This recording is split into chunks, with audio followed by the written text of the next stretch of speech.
Madam Secretary, for the record, it be noted that all council members are present and we have a full quorum. I will now open the meeting.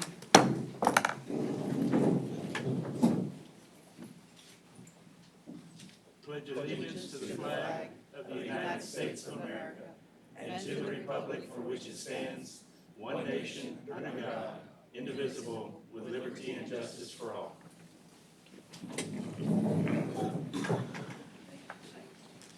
As always, we welcome citizens who have come here tonight to either participate in or observe the city council meeting.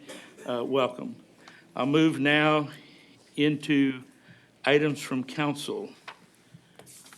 Do we have any items from council this evening? Seeing none, we'll move into citizens' communication.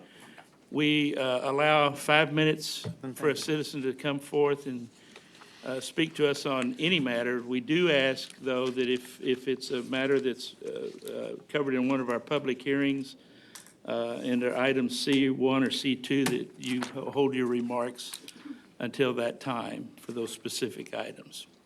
So I'll open the meeting now to any citizen that wishes to communicate with council.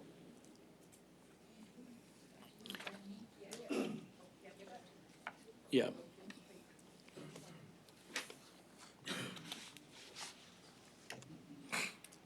Last Tuesday, I was bit by a dog. And the lady chose to run with her dog. And we told her, she said she was going to put the dog in her car to contain it until the police and the pound or animal control got there, which that was okay. It was in my yard, and we told her, okay, but the animal control and the police would be there in just a moment.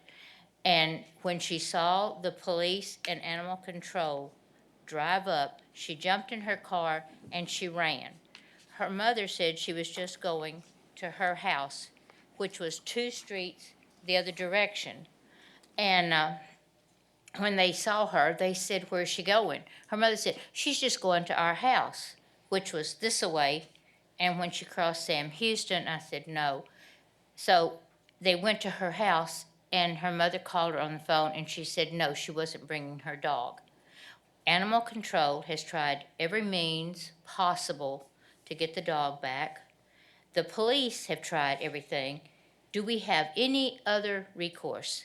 I started rabies shots today, and I'm going to tell you, I'm 75, how I wrestled a pit bull on the ground and got it off of me was God. That's the only way I know that I could have done it. If it had been a child, the child would be dead. There must be some other means. We need a committee formed to do something, to maybe change something. The police must have some other recourse. This lady told me to my face, my daughter chooses not to tell you if the dog has its rabies shots. My daughter chooses not to have her animal impounded. Now, this is a slap in the face. She said, "Your cat scratched me." I said, "My vet is Adopt-A-Pet. My name is Ruby Tomley. My cat's name is Maui. Call. They will tell you my cat is vaccinated, is neutered. Call and check." She says, "I don't want to." I said, "Then you must not be worried." I'm worried. The health department has called, my doctor has called, everybody has called. On the police report, she lied. Her address that she gave for where she lived is Fantastic Sam's Beauty Salon. She does not live there. She said she worked at Things Remembered. They've been closed for 6 months. She does not work there. She lied on the police report. Is there anything we can do? What do you suggest? I've tried everything. What's open to citizens? A pit bull running loose on our streets could kill a child. Look, today I got 4 shots in my wrist, 1 in each arm, and 3 in my hips. I go back Friday for more shots. Then in a week I go for more. It won't be over until the 29th. I have nightmares. What's the option for citizens. What can the police do? What can we do? This is not right. Are only the law-abiding citizens held accountable? Well, I think, ma'am, the thing that we can do is ask our city manager to look into the situation to where we can come back with more knowledge of how the system works. I think animal control works somewhat under the county, does it not? They do, but if I may make a recommendation, Mayor and members of council, you all may remember several years ago, we adopted a section of code that allows citizens to file dangerous dog complaints directly with municipal court without going through animal control or the police department. I happen to see Ms. Tiffany Toda, the municipal court administrator, in the audience, and if you won't mind me asking, Ms. Toda, would you get together with Ms. Tomley and get her contact information? Ms. Tomley, if she will share that with me after the meeting, and I will get a hold of you tomorrow or some early day this week so that we can talk about how to go about filing a court case in municipal court for the Okay. prosecution of the dangerous dog. If not against the daughter, against the mother, it was in the mother's house, and they let it out. Somebody's got to Absolutely. be responsible for this. The shots are, mine is one of the cheaper ones, and mine cost $4,990-something, and they go up to like $7,000. There is got to be somebody held accountable, some kind of committee formed to help y'all, to help the police. I'm not downing anybody. I'm just asking for help. Absolutely. I will get a hold of you tomorrow if you'll be available at whatever phone number you share with Ms. Toda. And you and I can talk about what process you need to follow to make sure that that court case gets filed. Okay, because I went to the justice of the peace. I went to everybody. Nobody can help. But I'd appreciate that. Thank you very much. You're welcome. Appreciate your help. Thank you for bringing that to us. Thank you, ma'am. All right, is there any other citizen comments?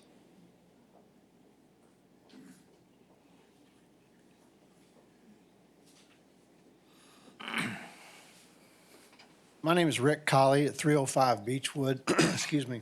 I'm here representing the Kiwanis Club of Victoria. Officially, my capacity is Lieutenant Governor of the region for Kiwanis Club, but I'm representing our club here in Victoria. I hope I'm not speaking out of turn or too soon, but I understand our club is going to receive some reimbursement for the hotel occupancy tax funds. I don't know the amount, but I understand we're on the list to receive that, and it's possibly been approved. I hope I'm not speaking out of turn. But the reason I'm here is just to express the gratitude of our club for considering us. We have an annual bike ride that brings in a good number of people, and we've learned that people come from all over the state, some all over the nation, to participate in this bike ride fundraiser that we have. We hope to get up maybe 200 riders, and then that means their families and so forth. But, council and everyone has looked at our application, but just want to express our gratitude for that. So hope we can continue that. It will help our club out, and it just helps us do work here in the community, and I think it helps our community also it's just a positive. It's a positive thing. There's a lot of people that ride bikes. I'm not one of them. I'm not one of these fanatic bike riders that come in and just ride like Thomas is, that ride 100 miles and do this stuff. I just ride maybe 5 miles a day. I don't know how they do this, but these are good people, and just want to thank you for your support. Thank you, sir. I appreciate that. Any other comments from the citizens, public? Did I see a hand? Yes. Okay.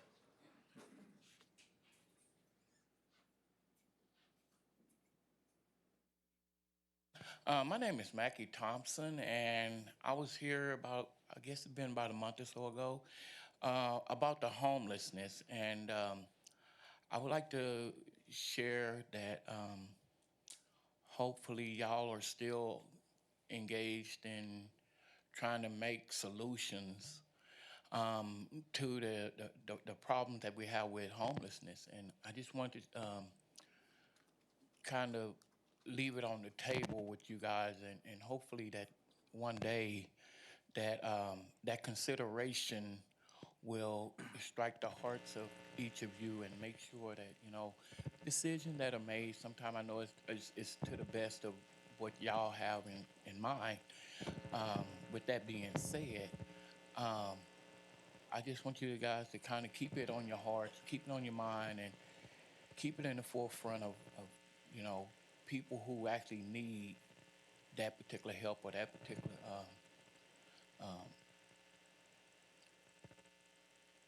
particular way of life to be changed. And so I just want you guys to know that I just want y'all to have it kept on the forefront of your minds, and hopefully something will come of this one day. Thank you very much. Thank you, sir. Appreciate your comments. Any other public comments? Seeing none, we'll move on into items with public hearings. Item C1 is an ordinance amending sections 10-63 and 10-67 related to food establishments to correct references to state code and change the required composition of the Food Establishment Appeals Board, repealing all conflicting ordinances, providing for codification and savings, and declaring an effective date. So moved. Second. We don't have a public hearing on that? We will have a public hearing, but it's okay, you can make a motion Oh, first. okay, I didn't know. It's been moved and seconded to accept item C1. I will now open a public hearing on that matter. Anyone here to speak to that matter in the public, please step forward. Seeing no one, I will close the public hearing and entertain discussion of the council. I believe April has a presentation she'd like to make. Okay. Thank you. Mayor and council, while researching the necessity for a food establishment appeals board, it was discovered that section 1063 of the city code no longer referenced the correct sections of the Texas Administrative Code and no longer referenced the correct agency that handles those sections of the Texas Administrative Code. The purpose of our proposed ordinance is to amend section 1063 of the city code to reference the correct sections of the Texas Administrative Code and correct the state agency promulgating the regulations. The proposed ordinance will also change section 1067 to include an epidemiologist rather than a medical doctor or board or a doctor of osteopathy in the composition of the Food Establishment Appeals Board. And Victoria County Public Health Director David Gonzalez proposed the change to the composition of the board, helped identify the correct sections of the Texas Administrative Code to be referenced, and is in attendance tonight for any additional information needed about the ordinance. I have nothing to add, but I'm here to answer any questions you may have regarding it. I think April said it well, so I'm here to help out if need be. Any questions? Thank you. I will entertain any other discussion by council on this matter. Hearing none, I'll call for the vote. All those in favor say aye. Aye. Opposed, same sign. Motion passes. Item C2 is a resolution supporting the abandonment of a portion of Stolz Street between Houston Highway and Ben Jordan Street for the purpose of constructing a signalized intersection at Houston Highway and Azalea Street, realigning HEB's driveway, constructing cul-de-sac on Stolz Street, and declaring an effective date. Mayor and council, I guess, let me transition this item a little bit by reminding you that this item was tabled at our last meeting. And unlike what has happened occasionally in the past when we table an item, this item did not have a motion or a second on the floor at the time that we tabled it. And so this item is coming to you fresh with no motion or second for consideration at this point. So we really are starting back over at the beginning of the process. Okay, do I want to hear a report? Go ahead. I think we have. If you don't mind, then I'll open the public hearing after your report. Good evening, Mayor, members of council. Let me see if I can get this going.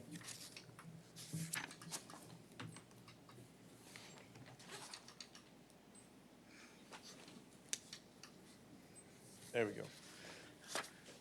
Some of this information you've already seen. The majority of this first slide we talked about, but I just wanted to bring it back real briefly so that it can be fresh in your minds, and then the viewing public also has a chance to see it.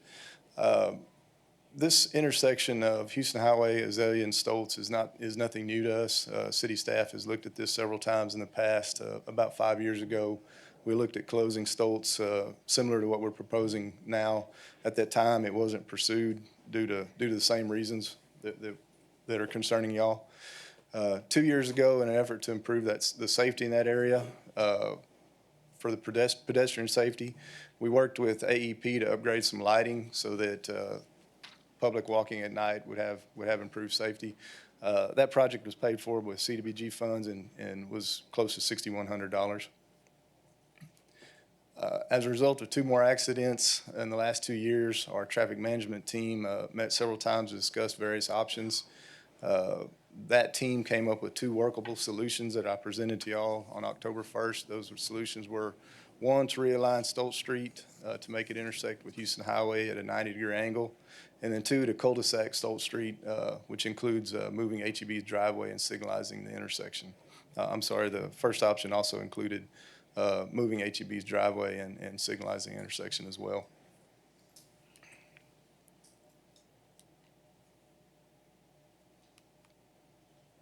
I don't know, James, you may just have to do it manually. That's already the next slide.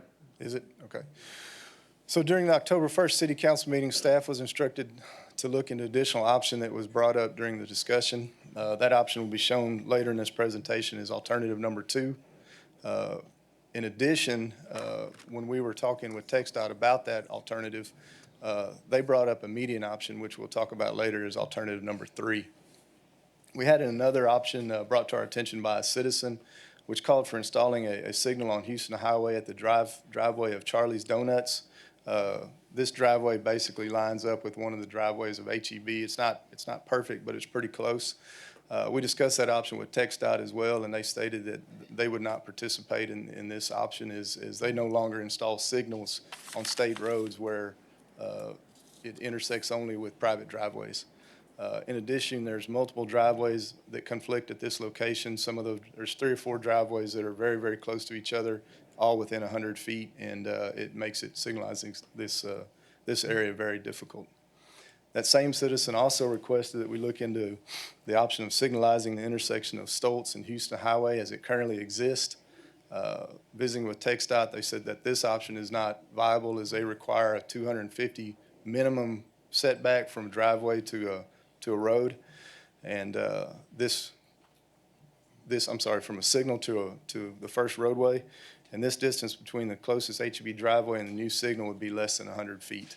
For that reason, this option is not discussed further in this presentation, but I will be happy to answer any questions that you might have about those two options.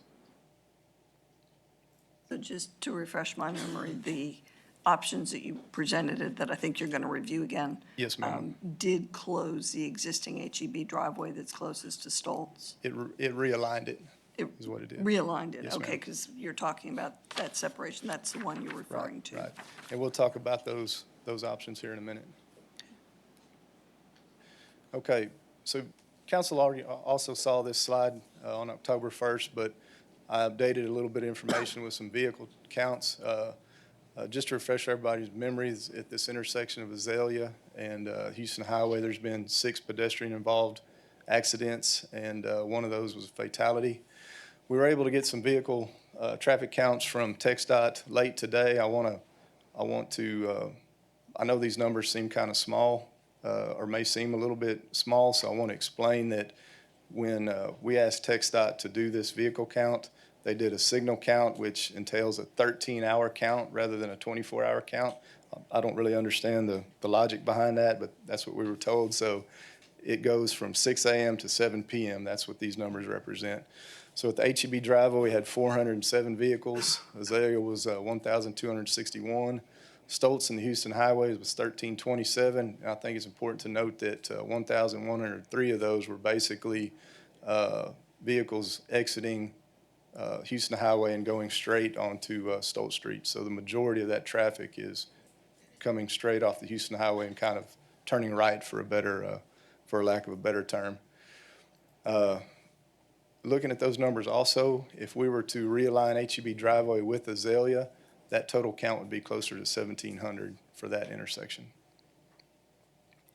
Pedestrian traffic counts at HEB driveway was 34 for that time period, and they were all crossing the Houston Highway, coming either to or from HEB. So I bring this information up just to remind council that this is a busy area. It's a dangerous area. There's been some accidents there.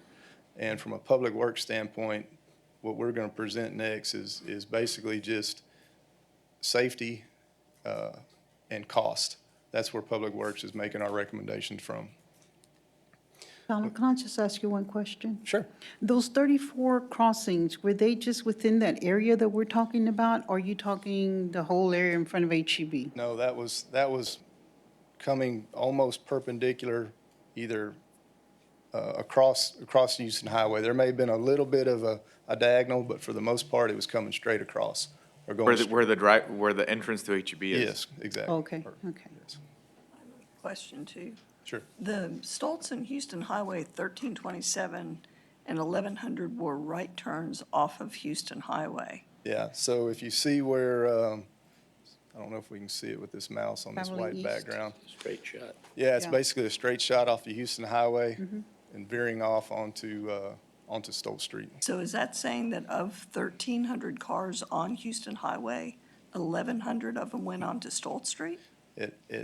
1,300 cars that use that intersection, 1,100 of those were veering off onto Stolz Street. The others were right turns off of Stolz, or maybe they went straight and crossed to Azalea, or maybe they turned left.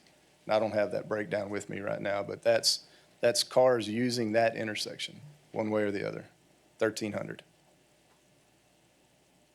So you don't have the traffic on Houston Highway?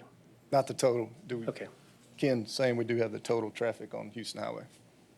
Because that's what that number's telling me, that virtually everybody takes Stolz and Eastbound traffic on Houston Highway is 18,149. Thank you, Ken.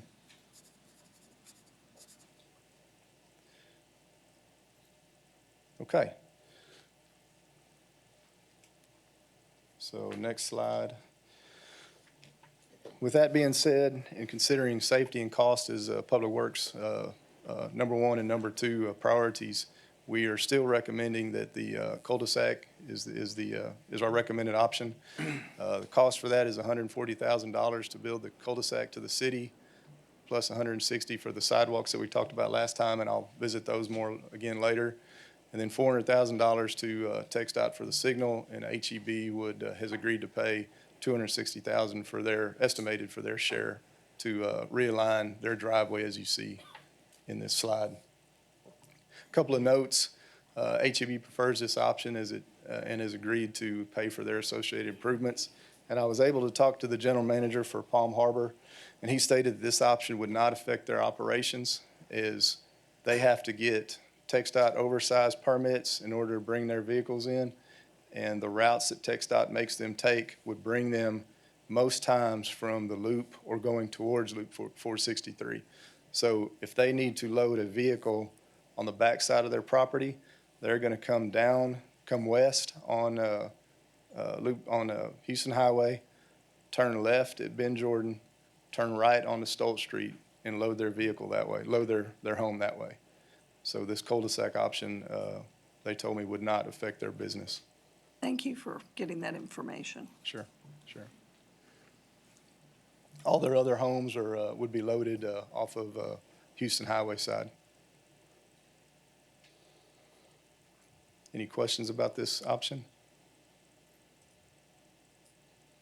I just think it's important to note too briefly that with all of these options, these are simply just conceptual Sure. renderings, and so eventually there's still some engineering and specifics that would go into play, and so these cost estimates are literally just that, they're just estimates. Thank you for bringing that point up. That's a good point. Again, after this presentation, all of these are options for you to consider, and we're looking to get your support in one direction or the other. Again, this is, I showed you this slide on October 1st. This is HEB's conceptual drawing, how they would realign their driveway with Azalea and the new signal. One item was brought up from a citizen that he had some concern that if council approved the cul-de-sac and we close that west end, that it would force large truck traffic to have to make a difficult turn up at Houston Highway and Ben Jordan so they could access Stolz Street off of Ben Jordan. And I can't disagree with them that turn is not ideal, and it does not meet Txdot's current standards. However, after looking at it, staff feels that it is neither unsafe nor is it really difficult to make that turn. Large truck traffic makes that turn every day, and there's typically not any problems. With that being said, staff does not recommend any improvements to this intersection at this time.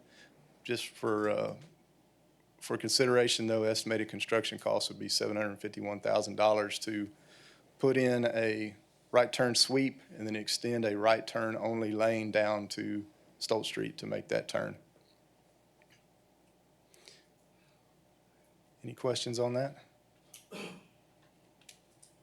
Okay, so just so you can see how much property we're dealing with right there, if council wanted to look at this option further, we'd need to acquire about 0.23 acres to make this work, to construct this turn. Okay, so alternative number one is an option that council saw on October 1st. This is the realignment through the HEB property. Again, the cost to the city is $340,000. Sidewalks stay the same at $160,000. City estimated other costs, which include right-of-way, utility, and any potential condemnation costs, about $412,000. Txdot costs are $400,000, and HEB is $260,000. I'm sorry, I forgot to mention, I laid a spreadsheet at your table that has these costs broken down. Some of those costs include some real estate costs, so we're not putting that on the overhead at this time. And again, the same statement I had last time, this option is problematic due to some of the geometry of the realigned roadway. There's some conflicts that we were concerned about with traffic entering and exiting HEB while at the same time having traffic coming off the realigned Stolz Street. It's just some things that would have to be worked out, but there are some concerns there.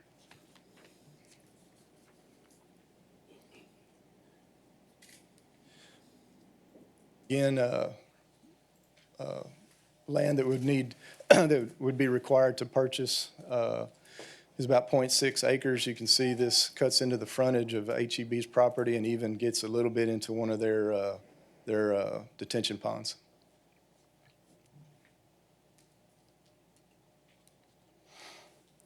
Alternative number two, realignment through the Palm Harbor property. This is one of the options this is the option that the mayor mentioned, and we pursued that. You'll notice that the cost to realign Stolz to the city is a little bit higher, even though it's a shorter road. Because of the turning movement of this road and the sharp turn there, we would recommend building this section out of concrete, which increases the cost a little bit to $405,000. City sidewalks stay the same.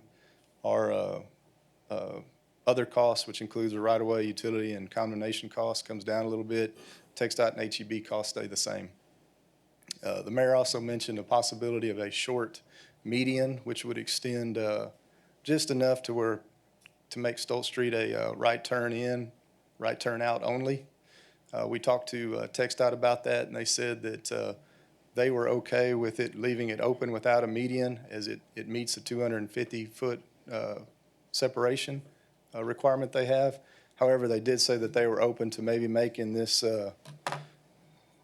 motion, if I can find this, making this area right here a left turn queue with a raised curb that would make it act as a median.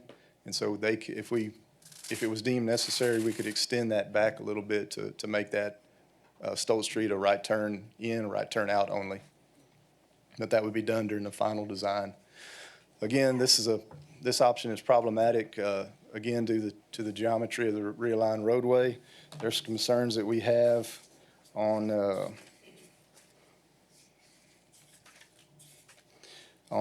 turning movements, not having enough room for cars to stack up if there's a need for them to stack up, and then also potential site visibility with the setback of the mobile homes on that park, or on that business. Donald, if you made that just a right turn, how would it affect the site? As far as, On the mobile homes, they're gonna be to your right, you're gonna be turning right. You don't need to check the traffic coming left.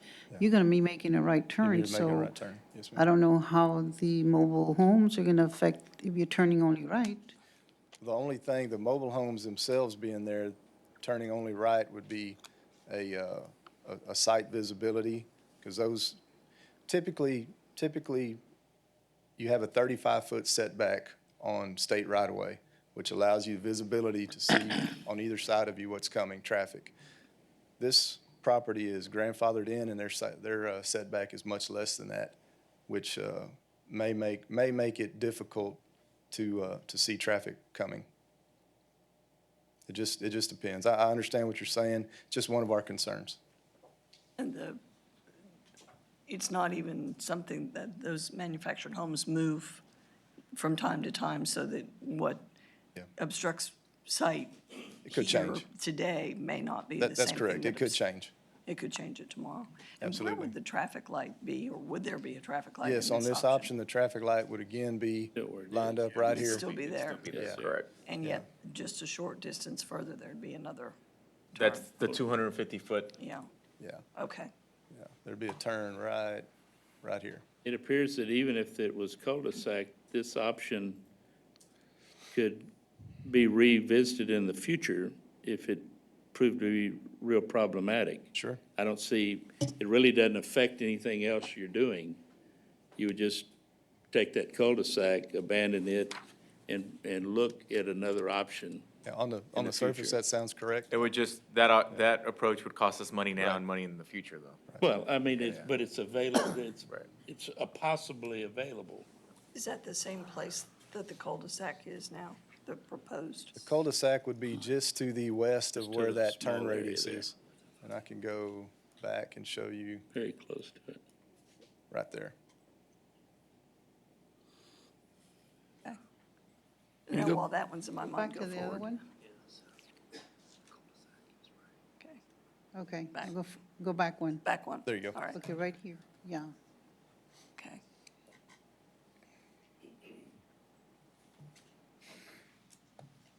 You know, I think that that option might work better because you don't lock your traffic when the railroad train is coming, you know, because you're gonna stop everything on Ben Jordan, and then you can have Stolz traffic, you know, if they wanted to turn right, they could get out of that traffic in case of emergency or just somebody wanting to turn and get out of the line where you're waiting for the train, because that train goes by there quite a few times a day, not just once. Sure.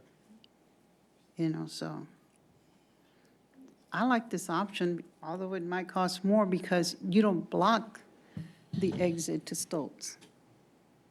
Mr. Reese, could you go back to like your second or third that had the traffic counts on it? Sure. What are the dots on the screen? So the red dot is where there had been 6 incidents, and the yellow dots represent single incidents, and the orange dots represent two incidents, and those are all pedestrian-related incidents. So in that stretch of roadway from, and I'm sorry, can't read that, Colorado all the way to Ben Wilson, there's been that many incidents. In how many years? Since 2014 to now, In 5 5 years. years. with the majority of those and the only fatality being on, that I recall being at Azalea. Is the fatality the red one? Yes, there's 6, that's where there were 6 incidents. One of those was a fatality. 6 incidents. Okay. Ms. Solis, where you were talking about the railroad just a minute ago, and that people leave on Stolz, they could also go back to Houston Highway, right? I'm trying to picture what you're referring to. How could they go back on Houston Highway if you're gonna close off Stolz? Well, if they're blocked at the railroad on Ben Jordan, that's why I was trying to figure out what you were referencing. I was thinking you were talking about the train stopping them Yeah, while the they're on train Ben stops you Jordan. right there, right next to Stolz, and unless you're gonna make an illegal U-turn and go back onto Houston Highway.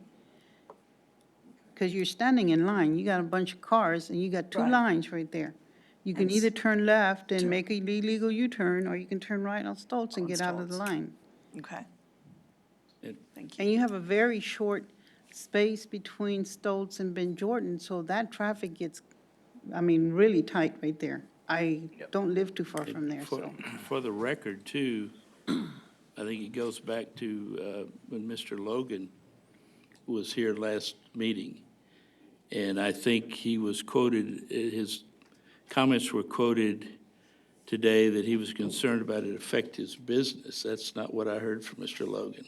He talked about a young child that was killed on his property when somebody cut through from the Houston Highway to Stolz. That's what Mr. Logan's concerned with. I mean, he talked very passionately about looking at the, I hate to put it, but the blood of that child on his property, and it troubled him. So that was the gist of Mr. Logan's comments that I understood. Donald, the, the five that are up there at Ben Wilson and Houston Highway, there's a light there, correct?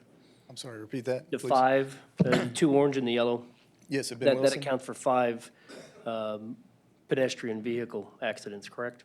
Yes, sir. There's a light there, correct? Yes, sir. There is a light at that intersection.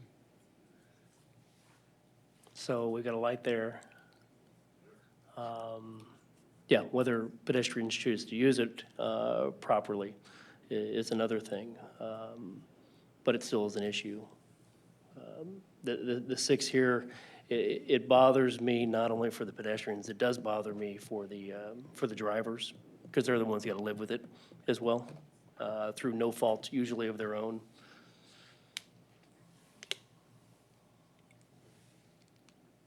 People just need to follow and use lights. I'd like to say something. At the last meeting, it's been brought up that I may have a conflict because I worked for HEB for 25 years. In fact, I worked at that store for many years. I haven't worked for HEB for 9 years.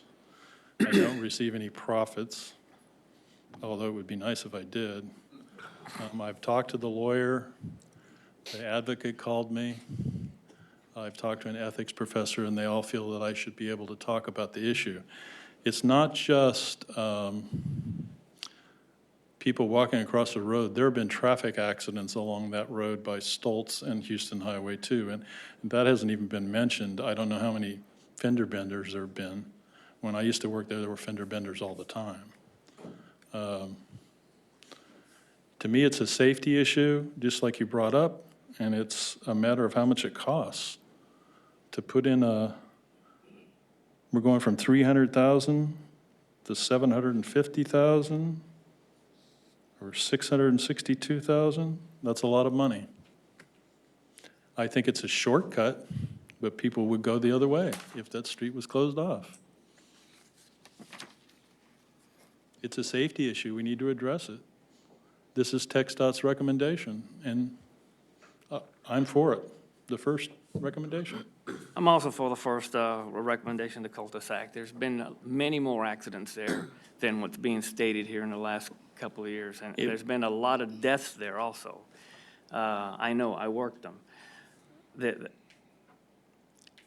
That traffic going from Houston Highway up Stolz to Ben Jordan, that's not all going to businesses. They're taking a shortcut. That's why you have so much traffic. They're taking a shortcut. Life safety, that's what we're here for. That's why this option came up, is to save people's lives. These people are disadvantaged. They're walking from that neighborhood. We have to realize that, and as a council, we have to be responsible for that intersection. We have to help these people that don't have cars, that are being dropped off by transit at TDECU and crossing a 7-lane highway. That's our responsibility to help these pedestrians that are disadvantaged and don't have the option of a vehicle and have to walk. May I suggest that we let Mr. Reese complete he's not his finished? comments, because I I think there's apologize. another one about a median. Did you get to that, Mr. Reese?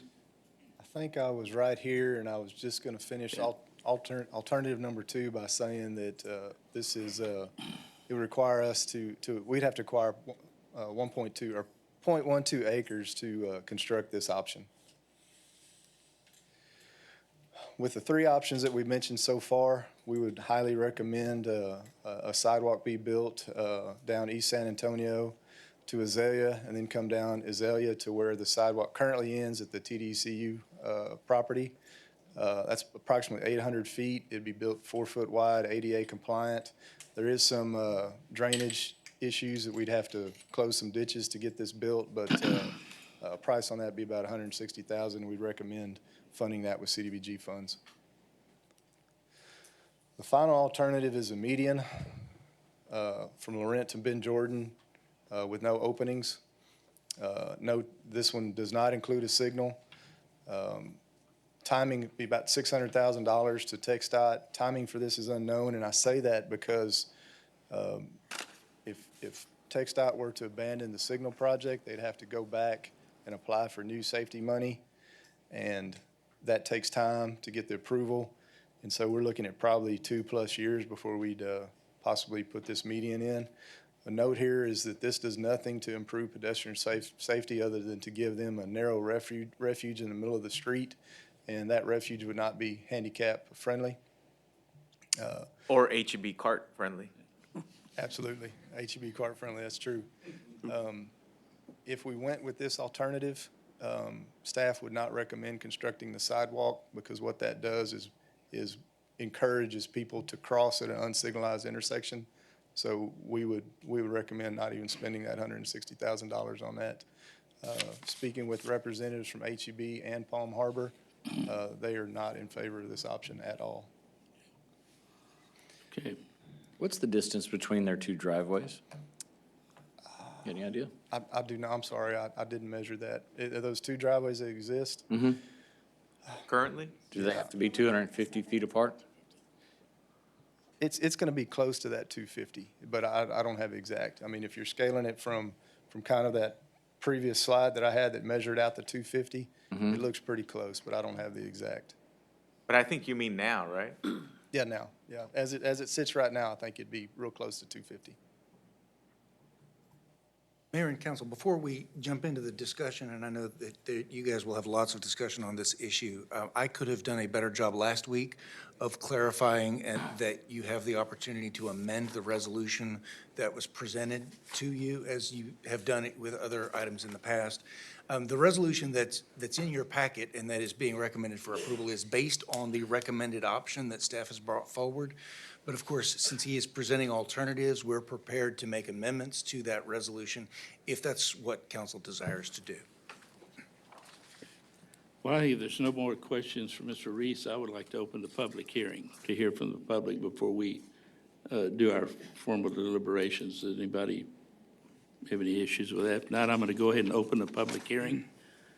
Those here to speak to this matter from the public, please step forward.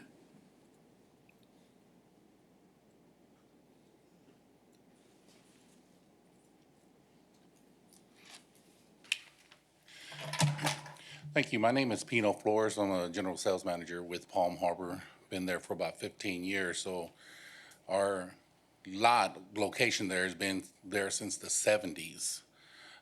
So as an organization with a very small piece of property to display our product, the one amendment that shows it cutting into our property for a right turn only in and right turn only out takes away display property for us, okay, first and foremost. Second, the train issue, with all due respect, people cut through that road all the time, whether it's for the train or to bypass the next light. I umpire for the softball organization, and every time I'm coming down eastward, I take that right turn too to get to Ben Jordan. So I'll be the first one to admit it. Everybody else does it too. It is a hazard, I agree. You want to cul-de-sac it, with all due respect to the businesses on Stolz. I understand it may hurt a little bit of their business, but if you want to go to the bar, or if you want to go get a haircut, or you want to go get some parts for electrical purposes, you're going to find a way to get in there, and that's through the opposite side of Stolz. As far as the median being put in there, it's just gonna get broken up by the big trucks that we use to pull in and out our homes, as well as Clayton Homes right across the street from us. I can say with my own opinion, I don't mind there being a right turn going off of Stolz, but not where you're proposing it. It's got to be closer to the point of the triangle there. So at least we get to keep where the poles are, where that existing billboard that we had there to the point. And that's not my decision, because the corporate's gonna obviously have something to say with the purchase of that property and having the right of way on there. But just for somebody that's been doing business there, that's been working there, that sees the traffic all the time, yes, there's a lot of traffic that walks in front of us all the time. And people are gonna walk over from one side to the other, whether you got a meeting or not. And you can issue as many jaywalking tickets as you can, but you're gonna be issuing tickets to people that can't afford to pay them. So bottom line is, it's a great, great project that you're trying to help the people out. But for the interest of everybody, I think you just can't take the opinions of the board only. You gotta get the people who it's affecting, and that's Palm Harbor, Mid-Coast Electric, the Hideaway, anybody that's around that area before the flip of the wand or whatever, the mouse, to say, okay, we're done with it. And that's all I gotta say. Thank you. Thank you, sir.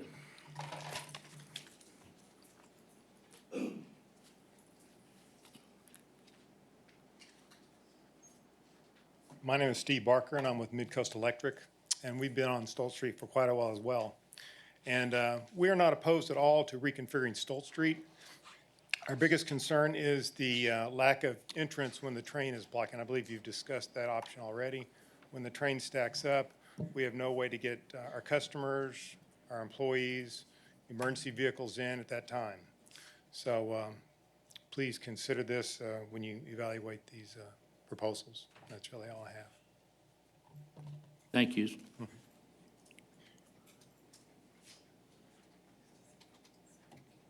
There any other public comments? Seeing no one, I will close the public hearing. If I may ask Mr. Gucci, if you would please read the resolution, since it was not, had not been. The entirety of the resolution or the Put forth. caption? Well, the caption. The caption, as we yes. normally do. Sure. This is a resolution supporting the abandonment of a portion of Stolz Street between Houston Highway and Ben Jordan Street for the purpose of constructing a signalized intersection at Houston Highway and Azalea Street, realigning HEB's driveway, constructing a cul-de-sac on Stolz Street, and declaring an effective date.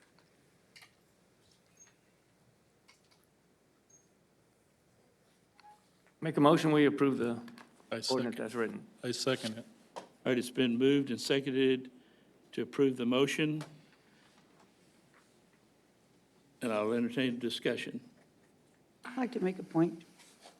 Mr. Flores, you mentioned that a medium would not be good. Are you aware that Txdot is going to put a medium there, whether you like it or not? And it's going to start at Laurent and go all the way to the airport? I didn't know about that. Okay, so that's going to be a problem, and we have no say-so over that, sir. Okay? And if that's the case, then I guess none of us have any control of that, but it's gonna be a big hazard for the businesses, ourselves, and across the street. And for the benefit of council, maybe Julie, maybe you can spend a couple of minutes.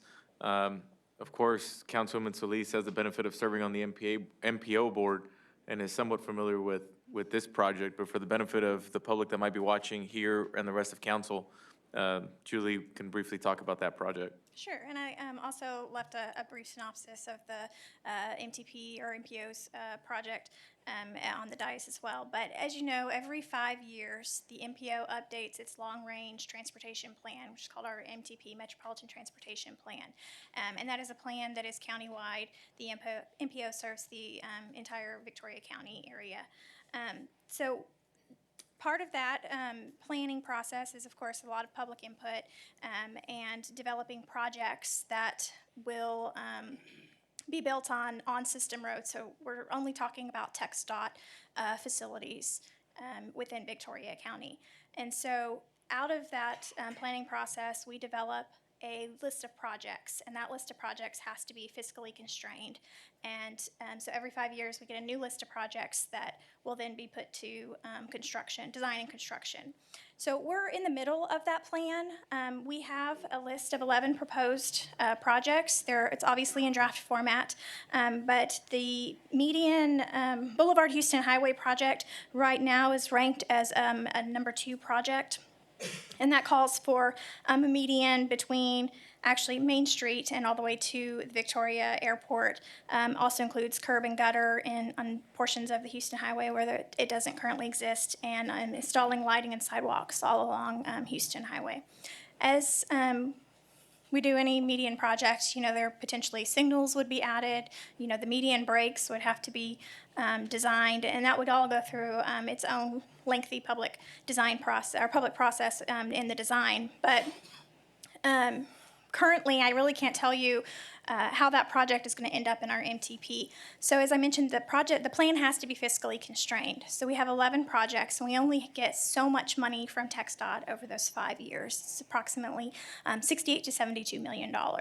The number 1 project so far is upgrading 59 to I-69 standards from basically Telfner to the Victoria County line, heading towards Edna, as we believe that 69 will hit us from Houston before it hits us from the south. And to be able to be signalized as an I-69 roadway, we have to actually touch the interstate. So that is the number 1 priority.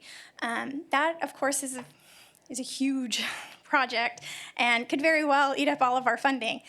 So once we get the report back from our consultants on the financial analysis, I'll have a better idea. I don't expect this number 2 project to stay in its current format of one massive project from Main Street all the way to the airport. I expect it to be broken up into different phases, potentially even breaking up the I-69 project into different phases, because there are 11 identified projects in the draft plan and only the $68 to $72 million.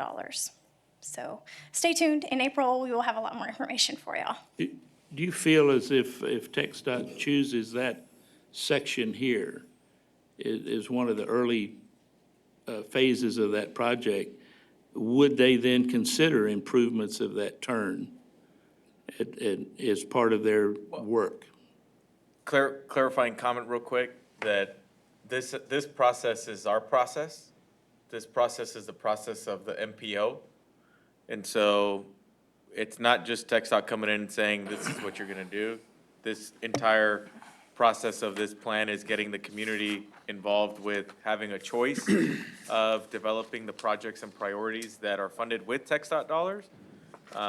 And so I just want to make that point, because at the end of the day, it's up to us here locally, the MPO board and others, on developing the order of priorities and how we choose to split it up. So that level of control is here in Victoria.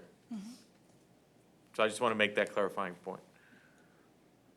And with the Navarro median project that just came through, there was a lot of public comments about there not being enough brakes on the south end, and that resulted in a light being added at Morning Glory, and then there being another median brake, I believe, at Industrial. So, public comments obviously can affect And I think design. to more specifically answer your question, Mayor, I think if we ever got to that point, we can certainly look at what additional improvements need to be made along that corridor, that we might be able to incorporate as part of the design. That would be up to us, quite frankly, to look at that. He's referring to, if they come in and do the medians, will they fix the funkiness of the turning radius Could it be with brought Ben up? Jordan? And we can certainly look at doing that if we get there. I mean, even at the median in front of, Palm Harbor, there's options such as like rollover curbs and things like that. And all of that would have to be, Right. really fleshed out in the design. So it's kind of premature to, but those concerns are great to be raised so that we can talk about them in the design if the project gets funded. Well, that's the point I tried to make earlier, that we can always make improvements going on as we see things unfold. And from what I see, we have options beyond what we're doing initially for this safety issue that can be looked at in the future as we grow. Definitely. You know, for me, I would love to see the traffic on that street increase a lot with a lot of new commerce and a lot of new things happening in Victoria. So, Well, I can't support the cul-de-sac because I think it's a short-sighted option. I don't think it takes into account everything that's going on Stolz Streets. I prefer alternative number one just because it addresses everybody's needs. It's not just addressing the people crossing the street, but it also addresses the people that have businesses down the road and are worried about cut-throughs and allows trucks to get around the Ben Jordan turn. I think it's the all-encompassing solution to the problem, and yes, it costs more. I don't like that part. But you're saying you want to come back at a later date and maybe look at funding $750,000 if that's not if it doesn't work as the cul-de-sac, or coming back and doing the turnout, taking up part of Palm Harbors if it doesn't work. This one works. Donald, do we know if the HEB is going to fund, still fund the other options? I do not know that option. I do Because not know that I think the answer to last that. mean it was said that HEB may not support the other They options. may not. It does take a significant piece of their property, and they might not support it. Now, of course, we always have the ability to purchase property, right, for public improvement. So, I mean, technically, that's within our authority as a city to do that. But I think part of what, you can correct me if I'm wrong, but I think part of the comment in stating that HEB might not be supportive of these projects is somewhat specifically tied to the fact that we would have to buy land, and we would have to acquire land. Because with the recommended option, there'd be like a little swap of sorts taking place. And so that wouldn't necessitate us having to buy land or eminent domain this or that. There'd be all of that would be out of the equation. And so that's what I think part of why Donald would say that HEB wouldn't be supportive of the others, not because I don't think they wouldn't participate, but because it would just be a different conversation. I'd like to bring up Mid-Coast Electric. That's a well-established business. It's been ran well and with good customer service, and their customers have always gone to them. They could be at the end of a 5-mile dead-end road and Mid-Coast, because of the way they've ran their business, they will get their customer. People that go to Mid-Coast are specific businesses, electricians, builders. They will go there even if they have to go around to Ben Jordan. Okay? That's a well-established, good customer service business. It's been around for a long time.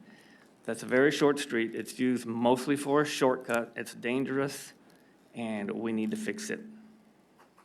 I have a question. The mayor brought up, if we did the cul-de-sac, could we turn it into a right turn only lane in the future?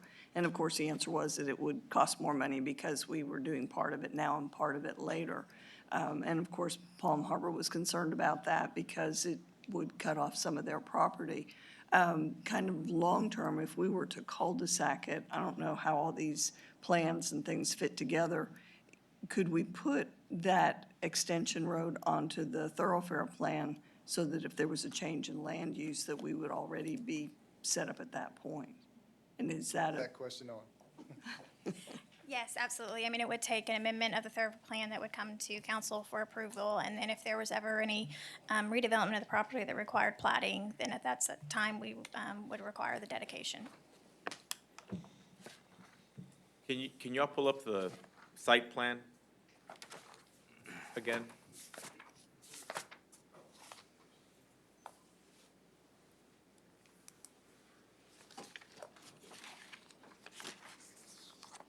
I want to make sure people see the one that Councilman Bachnight verbalized, which was Second, alternative okay. one. Alternative one. Yeah, which is, this is correct, right, sir? And the blue lines is what would be new streets and the red would be, Yeah, will get shut down, yeah. yeah. Now, keep in mind, I'm not saying, I don't want you to take my following comment as I'm for existing businesses versus future businesses, but part of what would happen here is it would almost negate the property that would be between this new road and Houston Highway for development. To a certain extent, it'd have to be something really small that would pop up there. And so I think part of HEB's preference for the cul-de-sac option is that it would create better access from Houston Street to that entire back property. Does that make sense? Yeah, if I But if I can, may, all of the frontage Yeah, who to the owns that? highway is owned by Palm Harbor. right, so, Not the entire, well, they own the little triangle piece, so if you go back to that map. And then where would the street Sh- go to? Would Walk it them, go- so, And ownership of the street would go half to Palm Harbor and half to so HEB. no, Stolz Street what? is owned fee simple. It's an old 4-league grant right-of-way, which means we don't have to follow the state abandonment laws. We can dispose of it however you want. So if you take a look at the HEB site plan, the way that they're, have redesigned it, and we talked about swapping the right-of-way for the cul-de-sac with the existing Stolz Street, it really does set up the remainder of their land for development. And, depending on if they were to get a driveway to the cul-de-sac as well as Stolz, you could still possibly even have that connection through private property. And alternate number one, realignment through HEB property, also is contingent if HEB sells it to us. Well, there's always the condemnation yeah, we process. could always acquire it.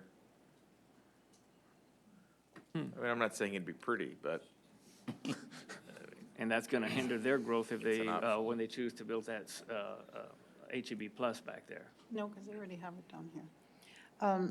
I like that option also because, look, you're not going to have that traffic cutting through to the right like you're saying right now that it crosses, and people just use it as a cross street because you can only do it if you're in the HEB parking lot. You're not going to come off of the Houston Highway into the parking lot and then go down Stolz. That's going to cut a lot of that traffic.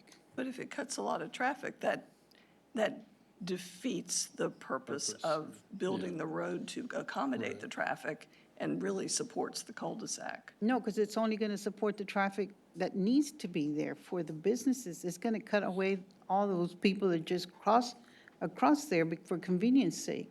What I'm saying, they're not going to go into the HEB parking lot and then go down Stolz. That defeats the purpose. The reason you cut through Stolz right now is because it's a straight shot. You just kind of veer your car to the right. If you do this, it's not, you're going to have to go into the parking lot, you're going to have to make a left turn on Stolz. It's not going to be that. That easy. train's very disruptive over there. My office used to be over there. I mean, there'd be times I'd sit in my office for 10 or 15 minutes. And I think I brought it up here when I was first on council because I was like, can't we do something about that railroad? Because I saw it sit there for an hour and blocked Ben Wilson and Ben Jordan. Ambulance came down, had to go all the way back around through Del Mar to get through. It's federal. We can't do anything about that. But with this option, we have a way of dealing with that stack up in traffic when that train sits there. So with this option, we still have a way they can take a shortcut, correct? it's not a shortcut. You're not going anywhere. That's just. Look, I tried this for years. I'm always about the fastest route in town. And I would go to my office and I would head down, or up Business 59, and I tried Stolz Street. And I'd look at what cars am I next to on Houston Highway, and which ones turned right on Ben Jordan, and where I met them on Stolz. I started going down Business 59 because I found out it was faster. Stolz, condition of the road's not great. You got to slow down. You can still keep going the speed limit, 35 on Business 59. It was always faster on going down Business 59 and taking a right on Ben Jordan than it was cutting through Stolz. But trucks, different story. Those trucks, it's very difficult to make that turn. And I know that Mr. Reese said that they didn't see it as an issue, but they have to swing out to the left to be able to make that turn onto Ben Jordan. They have to take up both lanes and part of the turning lane to make that turn onto Ben Jordan. And that's where you do get a lot of the cut-through traffic, and I think that's why the road's so torn up. But this new, what we're looking at, that's not really going to solve that problem. They would be turning there instead of later, and it Well, looks like it's a right turn And that's why if you did the also. cul-de-sac, you really have to do this $750,000 turn fix on Ben Jordan. But if we didn't, if we did this, that really wouldn't help the trucks either. Yeah, they can go this way to get onto Ben Jordan Okay? without taking out other lanes of traffic doing it. I see multiple benefits of using this alternative, number one, that solves a lot of the problems that are out there. And it's at a premium. It is at a premium. But I don't think it's fair to say HEB wouldn't support it. I would have to ask, you're not for public safety at that intersection unless it meets your criteria? And I don't think that's what HEB's saying. Of course, I would prefer one method over the other, but we can also prefer one method over the other. It doesn't make anybody right or wrong. I think one of the issue, we have two options that take care of the safety issue of the pedestrians. I think that's clear. Both options take care of the safety issue of the pedestrians, which is the primary reason that we're talking about this. The question at hand to me now is a matter of cost. Do we want to take an option that could affect other businesses? We don't, no, we can't wave a magic wand to do it. And we have an option that seems to solve all of the problems in a reasonable way. So I think that's the question before council. Can we go back to Further the discussion? slide for the recommended option for the HEB thing? That little, back further, the little square, HEB, if this goes through, would add jobs, okay? Because they plan on delivering groceries from this store too. That little square there is, that's where you would pick up groceries or they would deliver groceries. I don't know what HEB would do with the other options. I do know the other option's 3 times as much, and I don't think it accomplishes what you really want to accomplish anyway. It would not allow HEB to build that pickup and Probably go-on. not, but why? you'd have to ask HEB Why that. not? I don't know that for a Why fact. not? The drawing's the same virtually. Show us the No, other it's one. not. Well, because it all depends on traffic too. They may not build it because they don't want that much traffic going. I don't know, you'd have to ask them. But I'm just saying, in this option, you're adding jobs. You're adding frontage to that road. You just said you can't say that about the other option. You don't know. Well, I can say you're not going to have frontage there that anybody can build on. That's all I'll say. And this one is a third of the price of the option that you like. I'd like to know where that money's coming from for the other option. Where do you plan on getting the extra $600,000? Be something I'd have to ask the manager. Sure, yeah. We, Because it is one of the alternatives that we have in there, so I imagine it If can be council funded. wants the option that is the more expensive, we'll certainly work together to come with a recommendation on how we can how we can make that happen. Realistically, this will take a little bit of time to develop anyway. And so this isn't necessarily something that's gonna happen tomorrow. And so, if we have to wait till next fiscal year to get it done, maybe we'll wait. I know Txdot's on a timeline with their funds, and so that's part of the equation of this. But we could maybe delay a project or whatever the case may be. And what's the But timeline we- for Txdot's money? So they have to have it under construction by next August. We also have a timeline on our CDBG sidewalk project to get that underway. So the possibility of January. losing that money, both monies, is high if we don't do Well, this cul-de-sac, correct? If you You want can do the sidewalk. if you want the option that is the 900,000 or whatever, we can make that work this year with taking money from the Txdot overpass refund money that we have. Explain to me again how HEB has frontage, though. I thought we were looking at that earlier, and it was Palm Harbor that's got the frontage, and then there's Stolz Street. Most of it. Yeah, this So part. the, So this might be the best. So you can see the small triangular portion of what Palm Harbor owns. If we were to swap Stolz Street, the fact that Palm Harbor little triangle is not developable because of the width, they don't have direct frontage necessarily. They would end up with a small amount of frontage if they actually wanted to separate that out as a separate lot. And of course, they would have frontage on the cul-de-sac, which make it a legal lot. So they would have the visibility like they have frontage, and they would have the access with a cross-access easement if they actually wanted to separate out that entire tract. But as far as actual frontage, it would probably be very small on Houston Highway, maybe 50 to 100 feet, depending on the final design. But but it if we would have a built lot the- of visibility.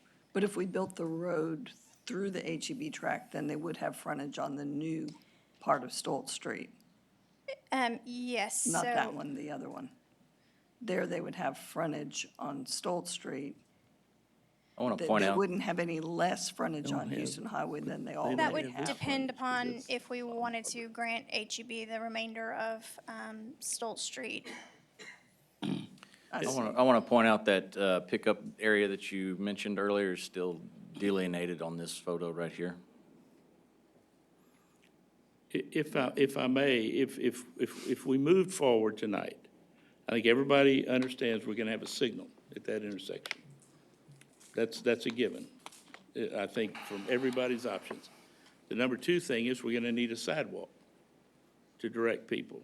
So I think that staff could move forward on those two elements of the project and then come back with the issues of HEB's willingness to do that and I want to make a Then motion move to forward with amend it. the resolution under C2, number 1, on the second line. I want to strike abandoning a portion of Stolz Street and replace it with realignment through HEB property.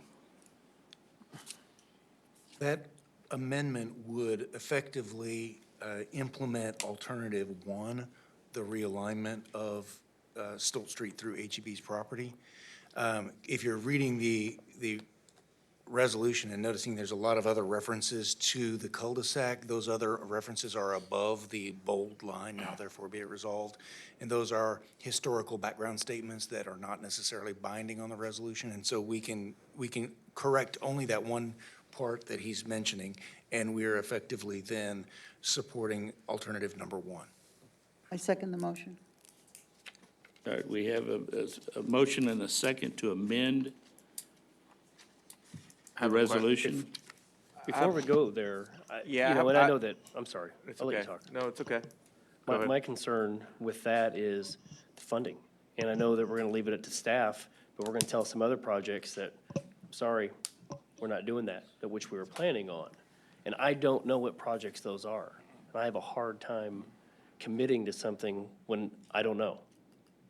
Yes, and I can't imagine that staff would present us options that can't be funded. I don't know at what cost to something else. Sure, fair enough. That's what, that's what. that's I what- have what? I have a We- question for somebody. Can you bring back that option up to, on the screen? So in the recommended option, it's a private driveway that's going to be aligned with Azalea, right? Correct. Okay, so in this option, the city would have zero involvement with what's in blue, That's correct, because it's a private except- driveway entrance that's gonna be signalized. except for the cul-de-sac. Well, which is- correct, but I meant on the HEB side, right? That's correct. If you go to the to the one that's I thought you Councilman said- Bachnight brought up. I thought you said Txdot didn't favor So that. in this, if we went with this option, how would it work on that part of this option that would be privately owned by HEB That's what we- versus the that's what public we- road? That's what we'd have to work through with City HEB. would have to own all of this. That's part of the unknown. So how Txdot drew it shows a really wide, essentially driveway to HEB. You know, I would envision actually would have to happen is we would have to define Stolz and then define more clearly where that driveway is instead of just this concept where they're meshed together. So if people wanted to access Stolz, they'd in essence be cutting through HEB, because that's a HEB driveway. No, the Stolz would, we would design it through the, do we have them? In this case, it wouldn't. In the first one, it would, is the Right. way I'm looking at it. But in alternate one, that would be a road.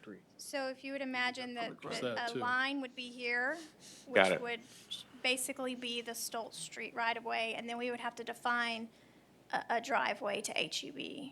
And that's why the city cost is Got it. more. Is a lot more, as well as the land acquisition. If- So in this option, we would have the right of way all the way to Houston Highway. Okay, thank you for clarifying that. Can I just make one small request? Julie, can you get closer to the mic? Sometimes I have a hard time sorry. hearing you. I don't know about anybody else, but I do. It's only us up here, everybody else can hear Oh, them okay. just fine. No, Well, I can't hear. that's good. Yeah, but we're the only one. I thought we were the ones that count. But our discussion is on the amendment of the resolution. Is there any more discussion specific to that? On the funding piece, so where we're talking about getting this funding regardless of which option is from the funds that we have from that Txdot overpass, we've been hesitant to come forward with specific recommendations on how to use those funds, because you may recall that a big chunk of it is gonna be utilized to move up the Lone Tree neighborhood project and drainage improvement, which is, we still don't know exactly how much that's gonna cost. That could be 3 million, that could be 5 million once we combine the two. And so we're still in conversations on that project. And so until we really finalize the scope of that project, we kind of feel hesitant taking up big chunks of the remaining dollars. We felt comfortable, though, taking the smaller amount, which I guess is the 140,000. The sidewalk cost is coming through CDBG funds. Federal money. Right, so the 140,000 would come from those funds. And so it would be a significant impact if we jumped up from 140 to 340. So I think, well, it's the 340, then there's a 392, because now there's right-of-way cost, which in the first option there isn't. 1,000? And so it is a significantly higher amount that we would be taking from that pot of money, which might be doable, but might limit the scope of project that we do at Lone Tree, and other things that, you know, we might discuss at the time. These but- costs have, include selling our road, Stolz, that's being abandoned? We're not selling it? You would Trade keep it. Well, in the first option, that's what we'd be doing. We'd retain a portion of that property as right-of-way. I mean, it's easement for the current utilities that go down it. But if Palm Harbor wanted to buy it, or HEB wanted to buy it, surface rights? For a point of clarification, we talked about these, when we give authorization to these options, they always come back to us for final approval. So if we give direction to go down this path, and you find out immediately that there's some roadblocks, it's going to come back to us anyway, correct? That's correct. So The we're final design has not, to we be- haven't just automatically authorized, we're just giving a direction to staff that this is a preference, and if it becomes an issue of a lot more cost, I think it's going to come back to us pretty quickly, I would anticipate. Is that not the case?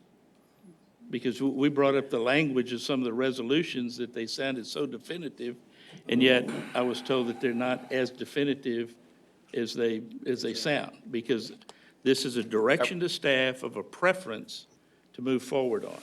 So even if we went with either one of them, if they hit a snag, it will come back to council. I'd like to I'll call the add- question. Can I make a comment real quick? Just clarifying? Well, that's probably what you were going to do. I just want to call the question. Oh, okay, well, really quickly, so you're correct if this was something the city was going in on its own, but keep in mind that a big part of this is a combination of Txdot funds too, and so what we wouldn't want to happen is us, let's say, communicating to Txdot, hey, we're gonna do option X, and they proceed with starting down the path of doing everything that they're doing, and then somehow we don't end up putting forward our end of that bargain, if you will. And so while yes, if issues come up, obviously we'll address them as they come up. But the preference from staff is for us to get a really good understanding of, okay, this is where we're headed, because it's going to involve Txdot bringing some money and effort to the table.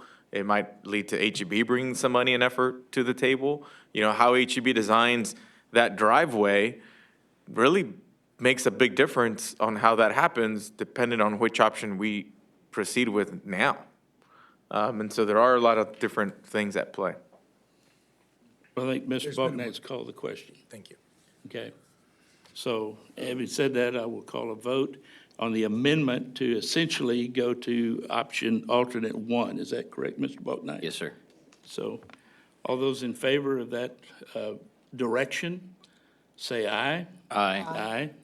Opposed? I'm opposed. I'm opposed. So that appears to be a 4-3 vote in favor of the amendment. So we are now considering the resolution as amended. Okay. So I'd like to ask a question for, did you say that Txdot, while they like option 1, but alternative 1 was also acceptable to Txdot? That's correct.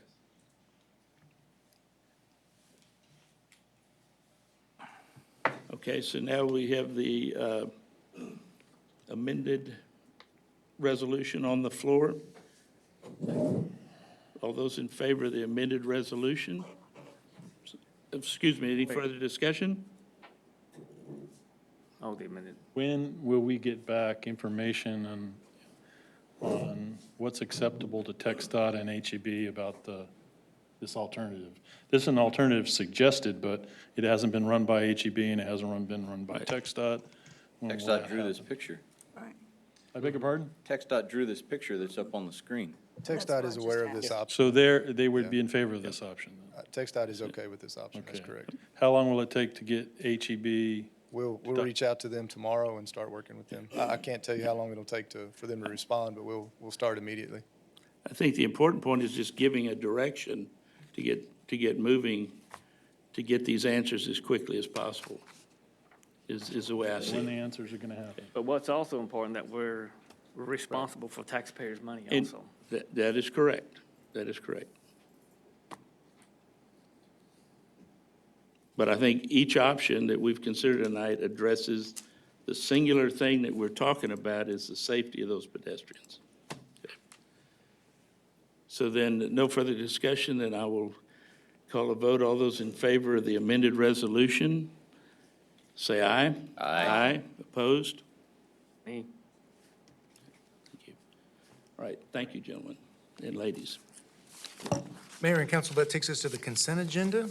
There are 6 items on the consent agenda that'll be approved by a single vote tonight.